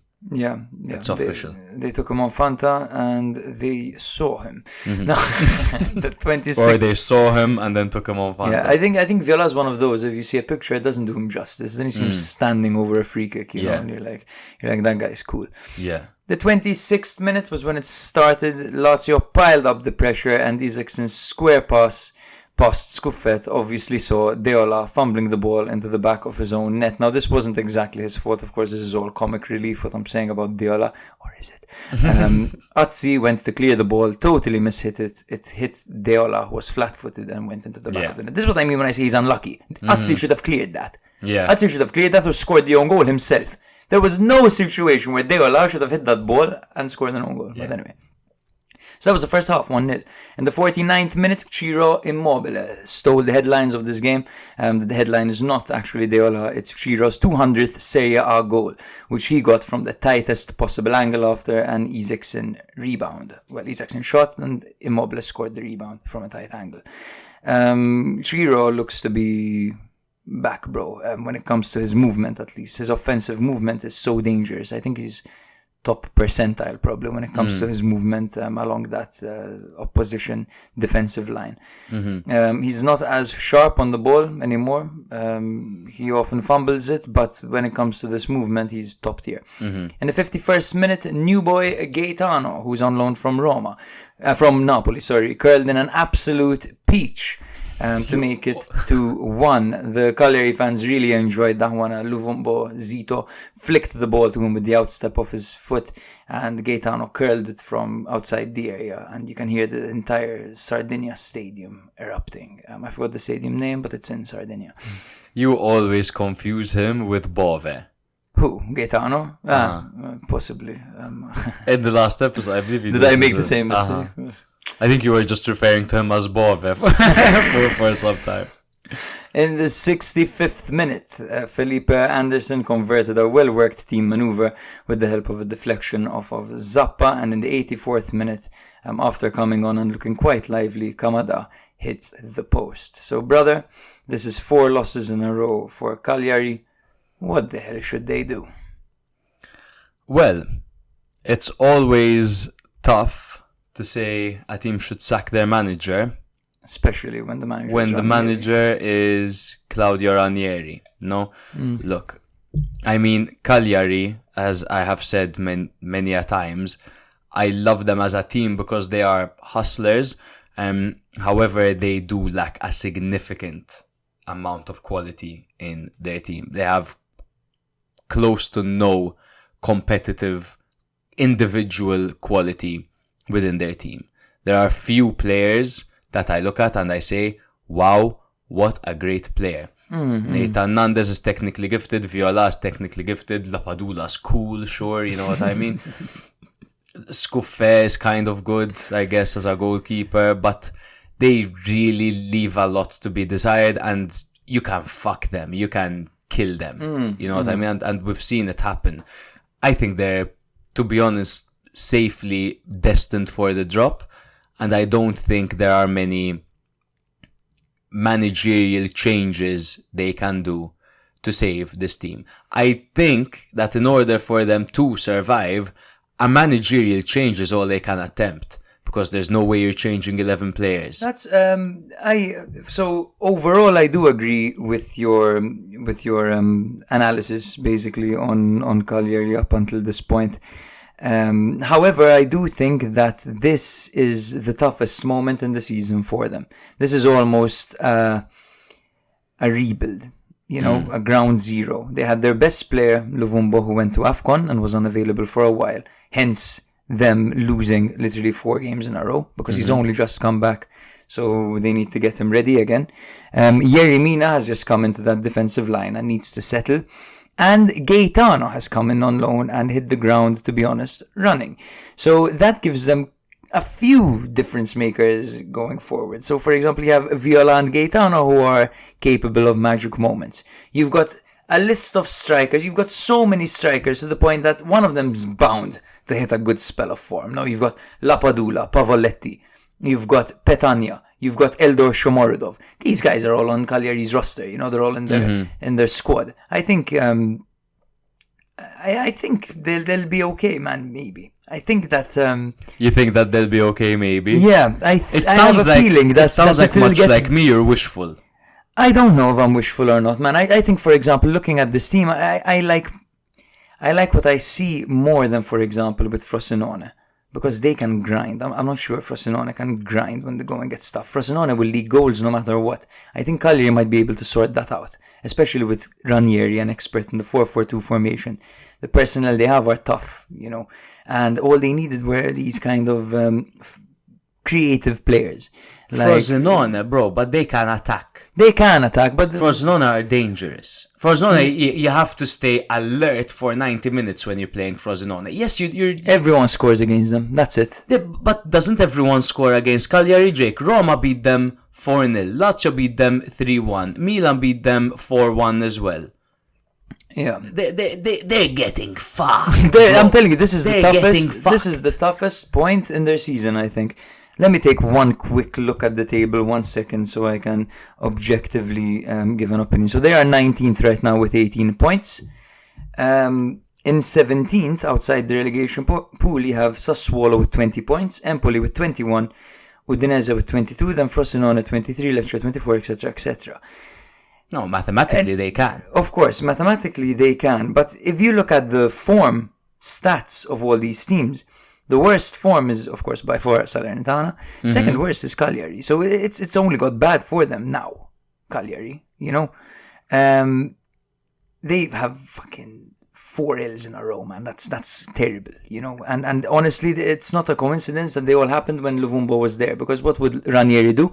Shut up shop for the first half, waste the energy of your opposition for an entire half. Second half, you bring on the players that can actually make a difference. Now let's be fair, because 2 of those games were one against Roma away and one against Lazio at home. So those you can't forget that Cagliari had any chance of winning or drawing any of those games. They could have gotten more out of the Torino game. They could have gotten more out of the Frosinone game. Before that, they beat fucking Bologna. Yeah. You know, so they are a team that through their spirit and I guess through their hard work, their work ethic, they're capable. They have spunk, brother. Perfect. They have Cagliari have the most spunk in the league, but unfortunately, bro, they're shooting blanks, man. Look, I feel more inspired looking at Cagliari than I do, for example, Salernitana, Verona, and Frosinone at the moment. That's because you just love spunk, bro. That might be it, bro. That might be it. We'll see. Okay, of course. The relegation situation is definitely one of the most exciting things happening right now in the league, because it is a tight affair and everyone looks good sometimes and everyone looks shit sometimes, as Gattuso said. Sometimes maybe good, sometimes maybe shit, you know. But Sassuolo are flirting with it as well around there. Definitely. Bro, there are. I can't tell who's going to get relegated. Salernitana, Cagliari, Verona, Frosinone. I think Empoli are looking too good. Nicola, right? With Nicola.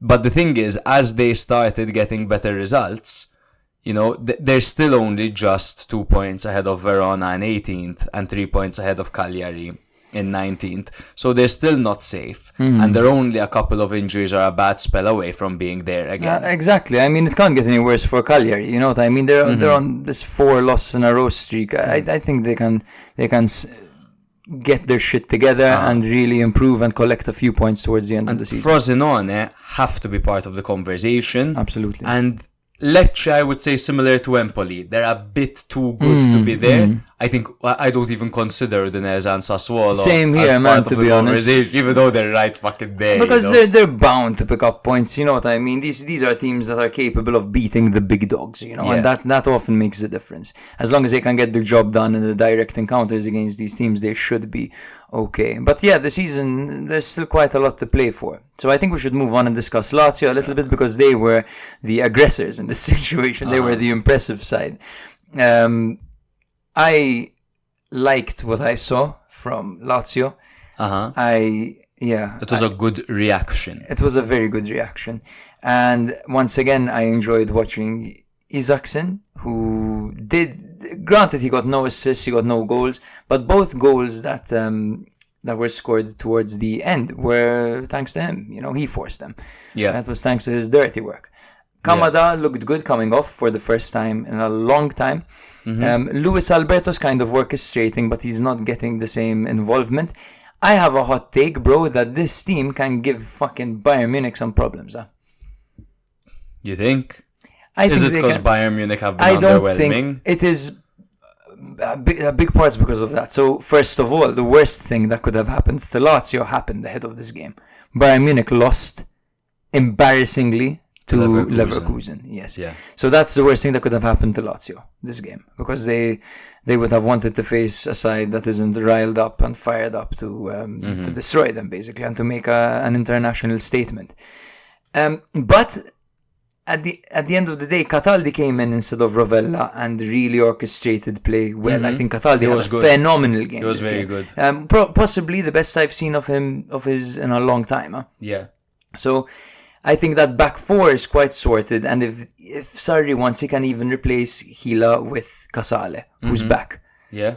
So I think that with the way Lazio play, I think they could actually give Bayern Munich some problems, man. With the counter-attack, Giro's offensive movement, the few options they have on the bench, I mean, you can count on Pedro on a Champions League night. If you can ever count on anyone, it's Pedro, What do you think, man? Do you think I'm being optimistic here? Do you think that Bayern are going to come out and smash them 4-0? I don't think they'll smash them 4-0. But they'll beat them quite comfortably, I say. Maybe 2-0 in one leg, 1-0 in the other, maybe a 2-1 and then a 3-0 or a 3-1 and then a 2-0. Something like that. The margin won't be 1, and they'll beat them quite comfortably. I think Bayern Munich are still top. They're amazing. Bro, Leverkusen are aliens. They're incredible, They're aliens. Obviously, yes, Lazio are the massive underdogs going into this one. But I think that they can be a wild card this game. I wouldn't rule them out completely. In fact, I wouldn't place a bet on Bayern to win, for example, this game. I would. I wouldn't include in a slip. I would. First of all, the odds wouldn't be very. I think they're gonna. Very good. They'll be not like that, but remember, this team is still in the process of gelling, bro. Yeah. And alright, that defense is sorted. Sorted. What about fucking Harry Kane? You know what I mean? They're not really sorted. We have to go for Harry Kane in bro, the you team. haven't heard of Alessio Romagnoli, bro. We also Harry Kane against Italian defenses. No, that one time in the Euros. What did he do? Fuck all. That's what he did. Oh, Harry Kane. No, bro. Obviously, that's mostly wishful thinking. But I do think that people are underestimating Lazio. The way people have been speaking about this game, that it's an obvious victory for Bayern Munich. I don't think it's an obvious victory for Bayern Munich. Lazio have dangerous weapons that they could use to punish Bayern Munich. However, the main talking point, of course, should be Ciro Immobile. Let's highlight his career very quickly, because scoring 200 goals in Serie A is no joke, okay? I believe you said he was the 8th all-time highest goal scorer in Serie A, right? Yeah, he's 8th with 200, in 7th with 208, Roberto Baggio, in 6th with 209, Antonio Di Natale, in 5th with 216 is Jose Altafini, in 4th with 216 is Giuseppe Meazza. In 3rd with 225 is Gunnar Nordahl. In 2nd with 250 is Francesco Totti. And in 1st with 274 is Silvio Piola. Yeah, he's had a fantastic career, of course, his youth career with Sorrento before moving to Juventus and making his pro debut over there. He spent some time in Serie B. The interesting thing is his time in Serie A hasn't been the longest, compared to most players. He spent up until 2012 in Serie B. Then he played for Genoa and Torino, where he bagged quite a few goals. He made a name for himself, especially at Torino, before Borussia Dortmund swooped in for him. And he spent between 2014 to 2016 at Borussia Dortmund before being loaned out to Sevilla, and then in 2016 making a return to Torino before being snatched up by Lazio that very same year, where he really became a legend. Yeah, that to be honest, he found success at Torino, so on and so forth before, but Lazio's the first team he was really recognized for his talent at, I believe. Especially at the highest level. Yeah, at the highest level, absolutely. It's also, he's only played, he's gotten those 200 goals in like 340 odd matches, man, which is crazy. That's a crazy conversion rate for Immobile. Absolutely, man. I bet you he sent Milinkovic-Savic a thank you message recently, no? Yeah. Being like, thanks, bro. Thanks for setting me up for all those goals. Yeah. Yeah. Table. Lazio are currently in 8th with 37 points, while Cagliari are in 19th with 18 points. We spoke about Cagliari that are always capable of being smashed. So our Frosinone, Fiorentina beat them 5-1. Fiorentina were coming off a 3-2 loss to Lecce, remember, while Frosinone were coming off a 3-2 home loss to Milan. The previous encounter was a 1-1 draw between these two sides. The Viola's form crumbled in recent weeks with 1 point from 4 rounds, plus a heavy Supercoppa Italiana semi-final defeat to Napoli. Ranieri was suspended, while Parisi joined Castrovilli, Dodo, and Kwame on the absentee list. The Canarini missed Bonifazi, Oyono, Marvin Cooney, Gadiemis, Zortea, Luzuardi, and Marchizza. It was a 4-2-3-1 formation for Fiorentina. Terracciano on goal, Biraghi, Martinez Quarta, Milenkovic and Coyote at the back, Mandragora and Duncan in the pivot, Gonzalez out on the left, Icone out on the right, and Beltran behind Belotti, getting his first start over there. As it was a 4-4-2 formation for Frosinone with Turati in goal, Gelli, Monterisi, Ocoli and Valeri at the back, Sule on the right, Harrui on the left, and Berenche and Mazzitelli playing alongside each other, with Dembasek and Caio Jorge up front. Now in the opening moments, just in the 11th minute, Beltran's header hit the crossbar. In the 15th minute, Belotti opened the scoring. Icone did well to dribble past Ocoli and take the ball to the byline before squaring it to Belotti, who slotted in his first goal for La Viola in his first start. I believe you don't think Icone was meant to pass it to Belotti. No, I think he tried to play it to Mandragora, bro, there. You see where his foot was going and where the ball went. I don't blame you for thinking that. I don't know, man. If only I could sit down at a table with El Shaarawy on my left and Icone on my right, so I could just ask them if they meant to do what they did, man, this match day. Because honestly, I don't think so. Yeah, I think you have a type.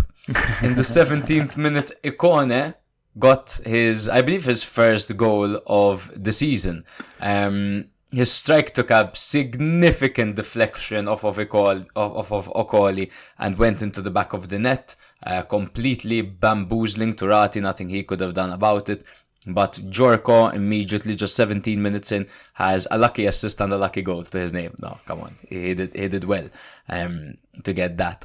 In the 36th minute, Icone once again broke through Frosinone's defense and squared it to a teammate, but Nico failed to hit the target. It was a bad miss, and to be honest, by this point, Giorco was everything going forward for Fiorentina. In the 43rd minute, Biraghi's corner was headed in off the crossbar by Quarta, as goal line technology confirmed, albeit it was incredibly tight.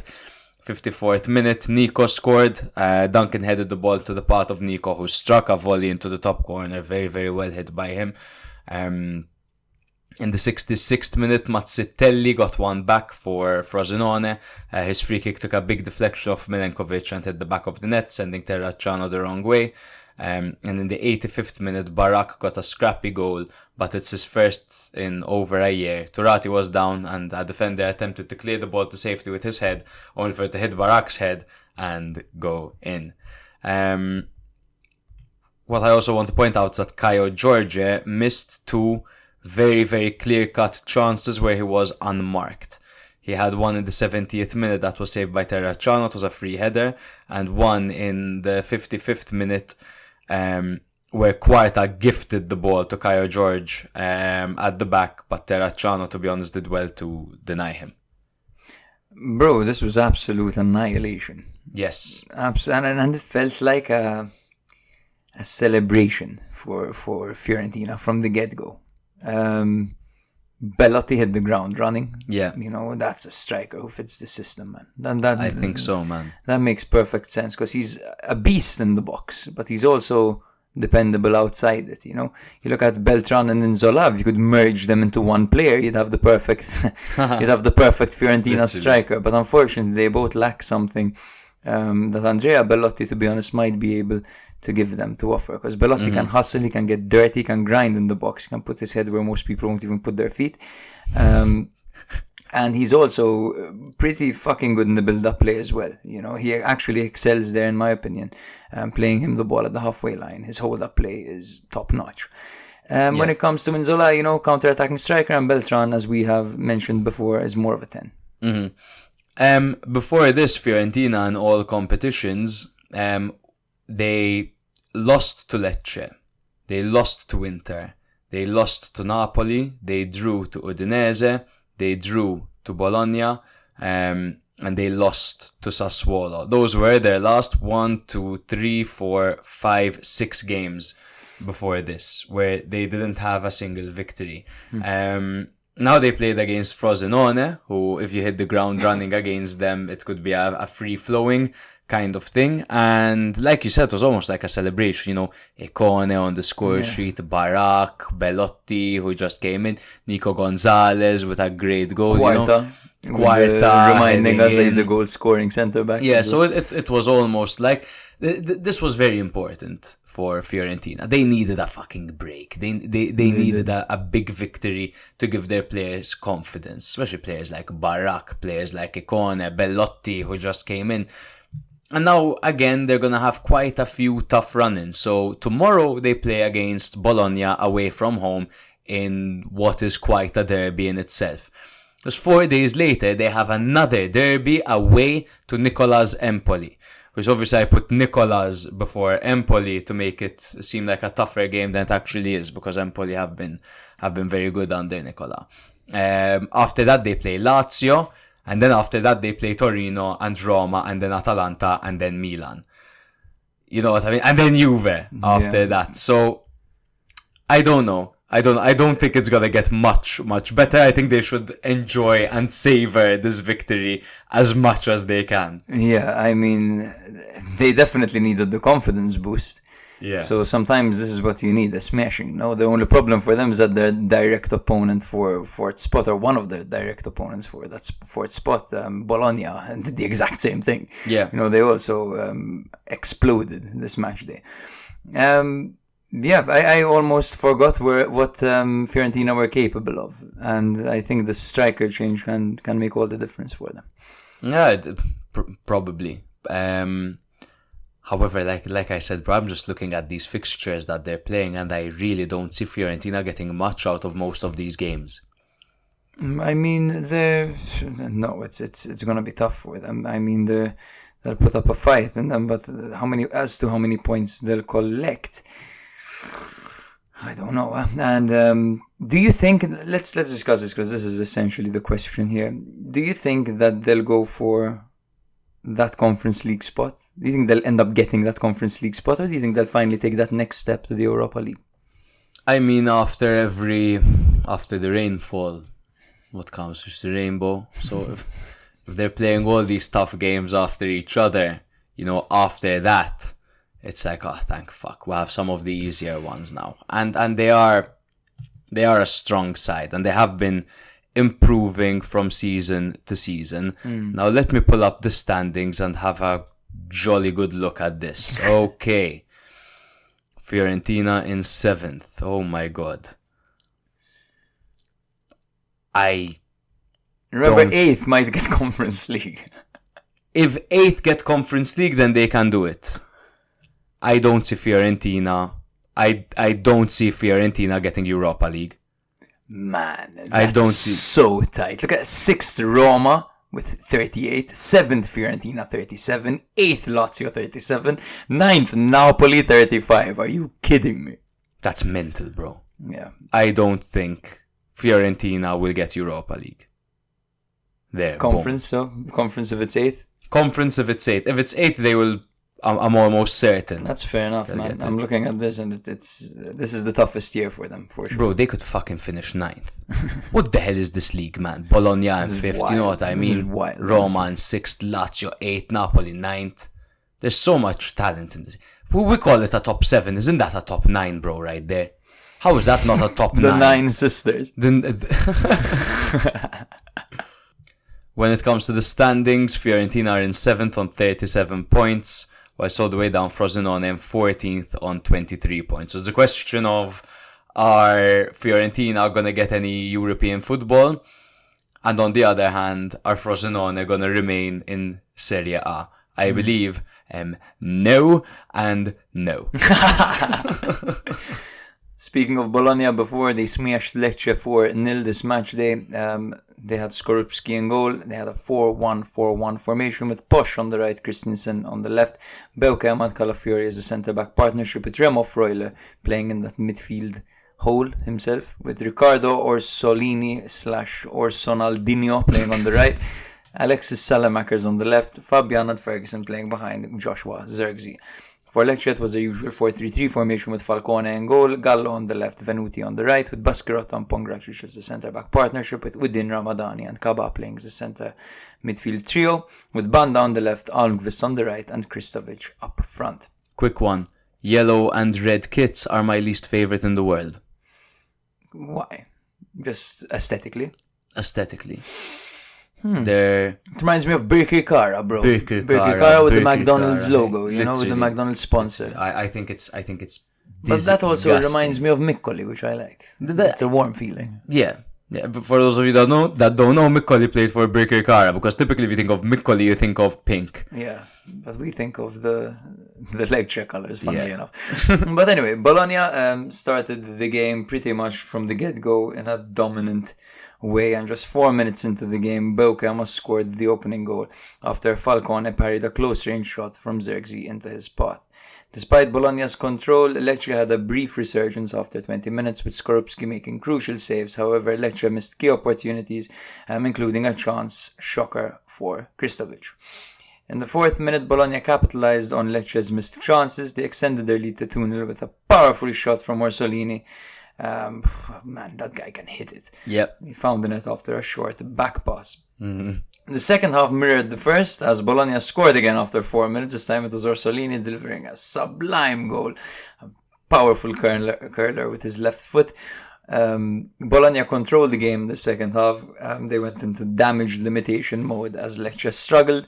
They made substitutions. They took out Zirkzee, they took out Orsolini. You know, they were resting their key players. Bologna, of course, faced a big setback towards the end of the game when Calafiori got injured. I'm not quite sure on the updates on Calafiori at the moment, but that did leave them with 10 men. You would think that Lecce might score while they're down with 10 men, but no, they managed to score a 4th goal through debutant Jens Odgaard, who got the ball on the halfway line, had a lot to do, man. He had so much time to think before he finished the game. You know, like God knows what was going through his head. Like, I'm going to score my first goal for Bologna. I am going to score my first goal for Bologna, you know. God forbid that's what goes through their mind, man. It would be a mess. I'm not finding anything on Calafiori's injury. Hopefully he's fine. It looked pretty serious at the time. He looked to be in a world of pain. But according to recent reports, he should be taking tests in the coming days, and he will probably be missing the next game, yes. This is his annuals or his mid-yearlies? These are his O-levels. These are his O-levels, okay. Good luck. Baschirotto, bro, lost the ball on that last goal. Man, this season he's been a little bit disappointing, hasn't he, after his breakthrough season last year? I think that's, you know, when a player bursts onto the scene in that manner, you know, oftentimes I think that it's just that they're on such a supreme run of form. Like if somebody would have bought Baschirotto for 20 million, I would have laughed in their faces. You know what I mean? There isn't enough tape on him, right? Yeah, exactly. It's obvious that he is dangerous in the air, and he's good at that. But with the ball at his feet, or when he's defending somebody that's running at him, I don't rate him too much in those scenarios. Yeah, no, honestly, this season definitely not. Last year, he was fucking great. I don't know. I don't know if this is a result of maybe not having the cool, calm, composed Umtiti next to him, because having Umtiti next to you, an experienced world beater like Umtiti is very different to having Marin Pongracic, who apparently isn't the easiest person to work with. Yeah. So that might also play a part in it as well. But yeah, I do think that maybe he was riding a good wave of form. He was peaking. We'll see how he does, because he's not old. He's on the wrong side of 20, granted, but he's still got some time left in his position to really become a staple in Serie A. Yeah, absolutely, agreed. Yeah, there isn't much else to say about this game, apart from the fact that Bologna absolutely decimated Lecce and picked them apart with high pressing and just more quality, man. They just had so much more quality than the other team. Bologna are currently in 5th with 39 points, while Lecce are in 13th with 24 points. So there was Milan Napoli this weekend. There was Roma-Inter, but what game were we waiting for all week? What Friday night fucking thriller were we waiting for? Salernitana, Empoli, 19th against 20th. Salernitana 1, Empoli 3 was the final result. Salernitana were coming off a 0-0 away draw to Torino, whilst Empoli were coming off a 0-0 home draw to Genoa. So this game has firecracker written all over it. The previous encounter was a 1-0 victory for Empoli. Now after this result, after Salernitana's home loss to Empoli, Pippo Inzaghi was sacked and replaced by Liverani. Yes. I repeat, breaking news, Pippo Inzaghi has been sacked and replaced by Liverani. Some of you may be asking, who is Liverani? Well, I will tell you. Liverani is a former player as well, who became a manager. Yes, former midfielder. As a midfielder, yes. He played for the likes of Fiorentina, Palermo, Lazio, Perugia, etc., etc. He has 394 professional games. He has also had 3 appearances for Italy between 2001 and 2006. Now, his managerial career saw him managing Genoa, Leyton Orient, Ternana, Lecce, Parma, Cagliari, and Salernitana. He's kind of been... He's got this reputation of a manager who will save you from the drop. And that is what all these teams are kind of going for now. Of course, Empoli getting the best of the lot in Davide and Nicola. The options for Salernitana were probably between Liverani and... what's his name again, bro? The guy with the hat. Ballardini, yes. I was going to say Baldanzi, man. That's crazy. But they did go for Liverani. Now, Liverani's record is nothing crazy. He's more there to steady the ship, a bit of an experienced manager. I was confused by the Inzaghi appointment from the get-go, as we discussed on the podcast. Why bring in a manager who has never actually done anything in Serie A? Who's won Serie B, granted, who does well in Serie B, but doesn't have much experience in Serie A. And then they don't even give him time. I don't know, man. He took it really badly, the sacking, Inzaghi. He posted on Instagram. Hilarious, right? Filippo Inzaghi posted on Instagram.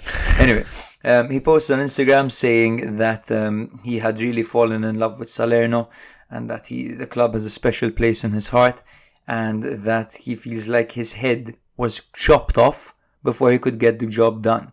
Essentially. So he wanted more time, right? Which, granted, January signings come in. The team had been playing well, but this game was a disappointment. This game was set up totally incorrectly. Empoli were much better than Salernitana throughout the whole game, and I was very disappointed by Salernitana, bro. So a bit of domination by Empoli, and it just showed that they're in very different stages of their project. On one hand, you've got Davide and Nicola getting the best over his ex-side, just joining Empoli and giving them this new life, this new oomph, and this new life, this new oomph that they haven't gotten through Pippo Inzaghi.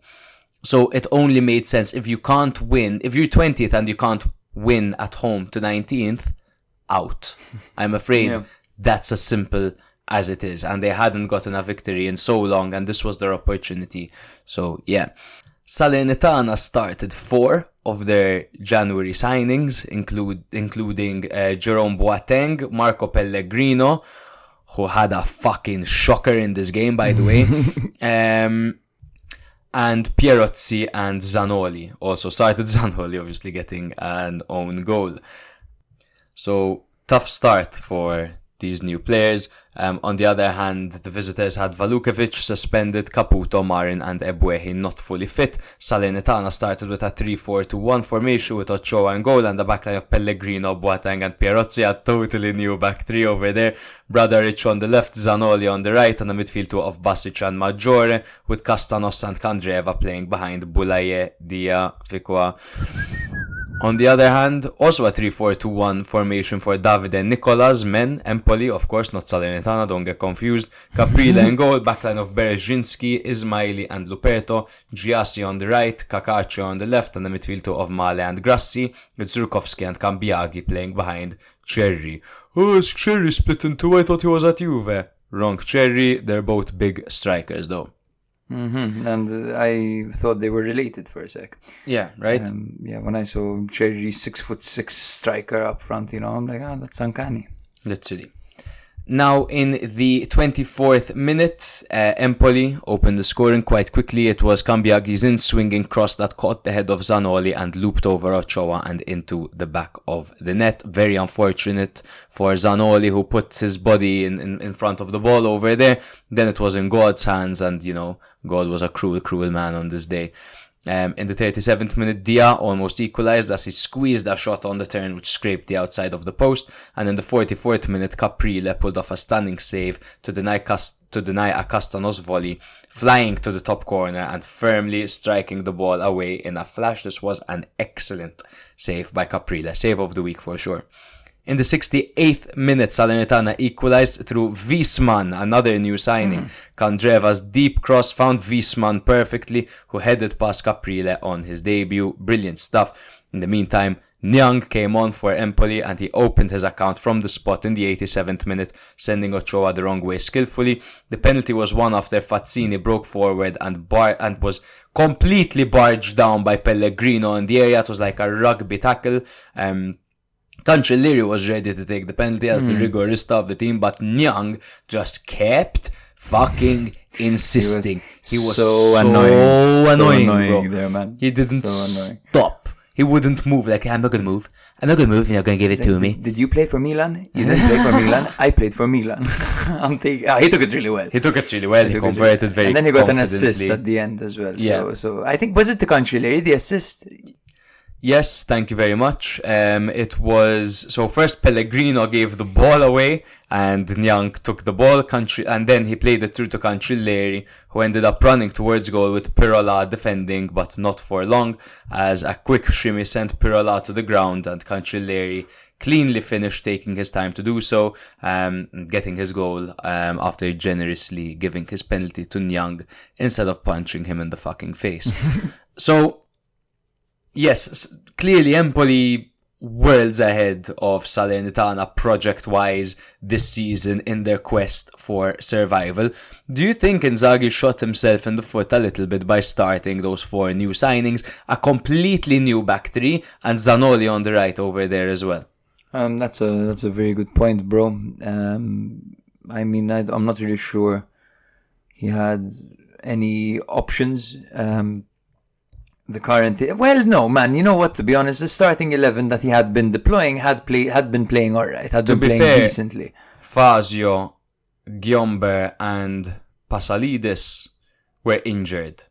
Well, so that means that Boateng should have started, but that's pretty much it. Yeah. But Zanoli, you know what you're getting. He probably thought, an offensive outlet, but again, young, not much experience.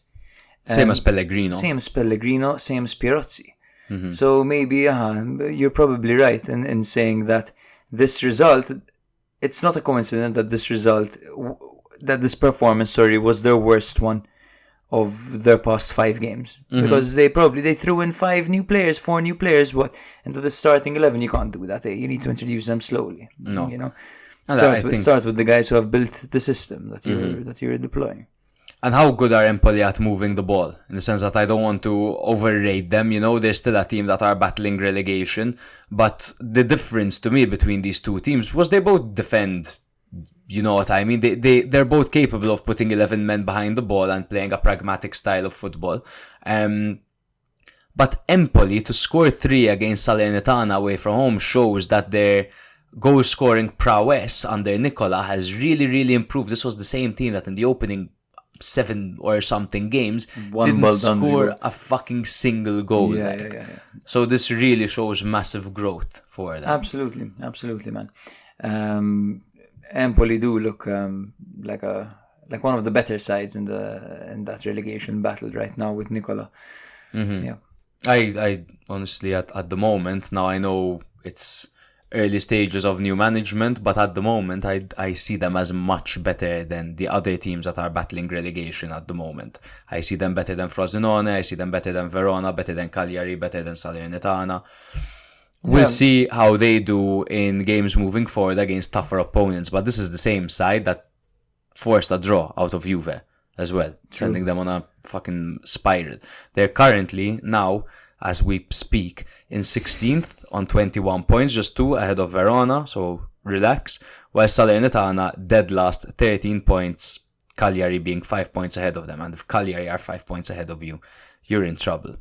Spoiler alert, Davide Nicola keeps them up, gets sacked 7 games into next season, and disappears into the shadows, only to come back the next time a team is facing relegation. Yes, sir. So yes, I have one more game, and it's Sassuolo 1, Torino 1. So Sassuolo started with their 4-2-3-1 formation, with Consigli in goal, Pedersen on the right, Doig on the left with Viti and Erlich at the back. Henrique and Lepani were the midfield double pivot, with Bayrami on the right, Lauriente on the left, and Thorstvedt playing behind Pinamonti. It was Where is Berardi? Where is Berardi? I believe he is injured. I'll read out the Torino lineup in the meantime. Okay. It was a 3-4-3 for Torino, with Milinkovic-Savic in goal, Ricardo Rodriguez, Lovato, and Gigi at the back. In case I forgot to mention, Ricardo Rodriguez did suffer an injury this game. Valentino Lazaro was on the left, Bellanova was on the right, Ilic and Tameze were in the middle, with Duvan, Zapata and Sanabria playing up front with Vlasic. Sassuolo ended their losing streak essentially with a 1-1 draw, as disappointing as it looks originally. They had been on a 3-match losing streak, and this is okay. I'm gonna word this differently, bro. A 1-1 draw that would be seen as a negative for both teams in usual circumstances can be seen as a positive for both, because Sassuolo end their losing streak and Torino extend their unbeaten run to 5 games. So you know what? Win-win this game. This is the biscotto, as they call it in Italian. No, when both teams share the spoils in a game instead of taking points off each other. Yeah. Sassuolo scored first through Pinamonti within the opening 5 minutes, and it was a powerful header by the big, moody Italian. Shortly, Duvan Zapata equalized for Torino before the 10-minute mark. This was courtesy of a brilliant Raul Bellanova assist. Raul Bellanova has really been incredible for Torino since joining. One of their best players, man. Yeah. Zapata and Vlasic had opportunities to take the lead, but their shots missed the target. And the second half eventually became a weird end-to-end affair where both teams adopted a very direct approach. In the final 20 minutes, Sassuolo dominated, and Milinkovic-Savic made a very good save on Armand Lauriente to deny him. Controversy arose late into the game when Matteo Lovato avoided a second yellow card for a cynical foul. Looked like it could have been a red card on that one. Quite lucky to get away with it. Gregoire Defrel had a late attempt for Sassuolo. He missed the target, of course, and the match ended 1-1. Yeah. Just to answer our previous query, Berardi, Volpato, Toljan, Boloca and Obiang all injured. Yes, Torino also had Bongiorno, Linetti and Shores injured as well. Yeah, Shores, bro? Shores. Your new Fantacalcio. I fucking had no idea he was injured, bro. I was also mediating the entire Fanta thing. I was stressed. It was like, sure, fuck it. You called him out. The silence must have made your heart skip a beat or two. Literally. But whatever, I'm first. Shores won. No one says anything. First in every single Fanta I'm participating in. That's good, man. That's good. But the season is long, huh? Season is long. And Fenerbahce are all the way down in 8th. So watch your back, brother. Yeah. Speaking of down, Sassuolo are in 17th place with 20 points. This win actually took them out of the relegation pool, as they would have been below Verona because they have a worse goal difference than Hellas Verona. Sassuolo, fun fact. Awful. That's awful. Honestly terrible. When do they sack their manager, bro? I don't know at this point. What more needs to happen for them to sack their manager? Because Dionisi had a very promising start, but things have stagnated. For me, this game was between two managers, man, who have stagnated. If there are two managers who have spent too long at the same club without any results, it's these two, man. I agree. Dionisi and Juric. And Juric is very talented. He's Scuola Gasperini. A fantastic tactician. Would love to see him elsewhere, to be honest, see what he could do. But Sassuolo, man, and the Dionisi-Sassuolo relationship, I think, is fizzling out. I think he took over from De Zerbi, who had laid this incredible foundation. I feel like the further we get from the De Zerbi era, the worse Sassuolo get. It's like Dionisi isn't stamping his own philosophy on the team. I don't know, maybe that's harsh, but look at them. They're regressing to a point where relegation is on the table. Absolutely. You were saying, sorry, Sassuolo in... Sassuolo, yes, are in 17th with 20 points. 1 point outside of the relegation pool, and Torino are in 10th with 33 points. Perfect. The final game that is going to be very briefly covered is Monza 0, Verona 0. Monza were coming off another 0-0 draw away to Udinese. Guess what the problem with Monza is? They're struggling to score. Verona coming off a 2-1 away loss to Napoli, and the previous encounter between these two sides was Verona 1, Monza 3. Now, I thought that this match was full of scrappy attempts by both sides who clearly struggle to create clear-cut chances. If you were to look at the quality of the chances that were created, they were very minimal.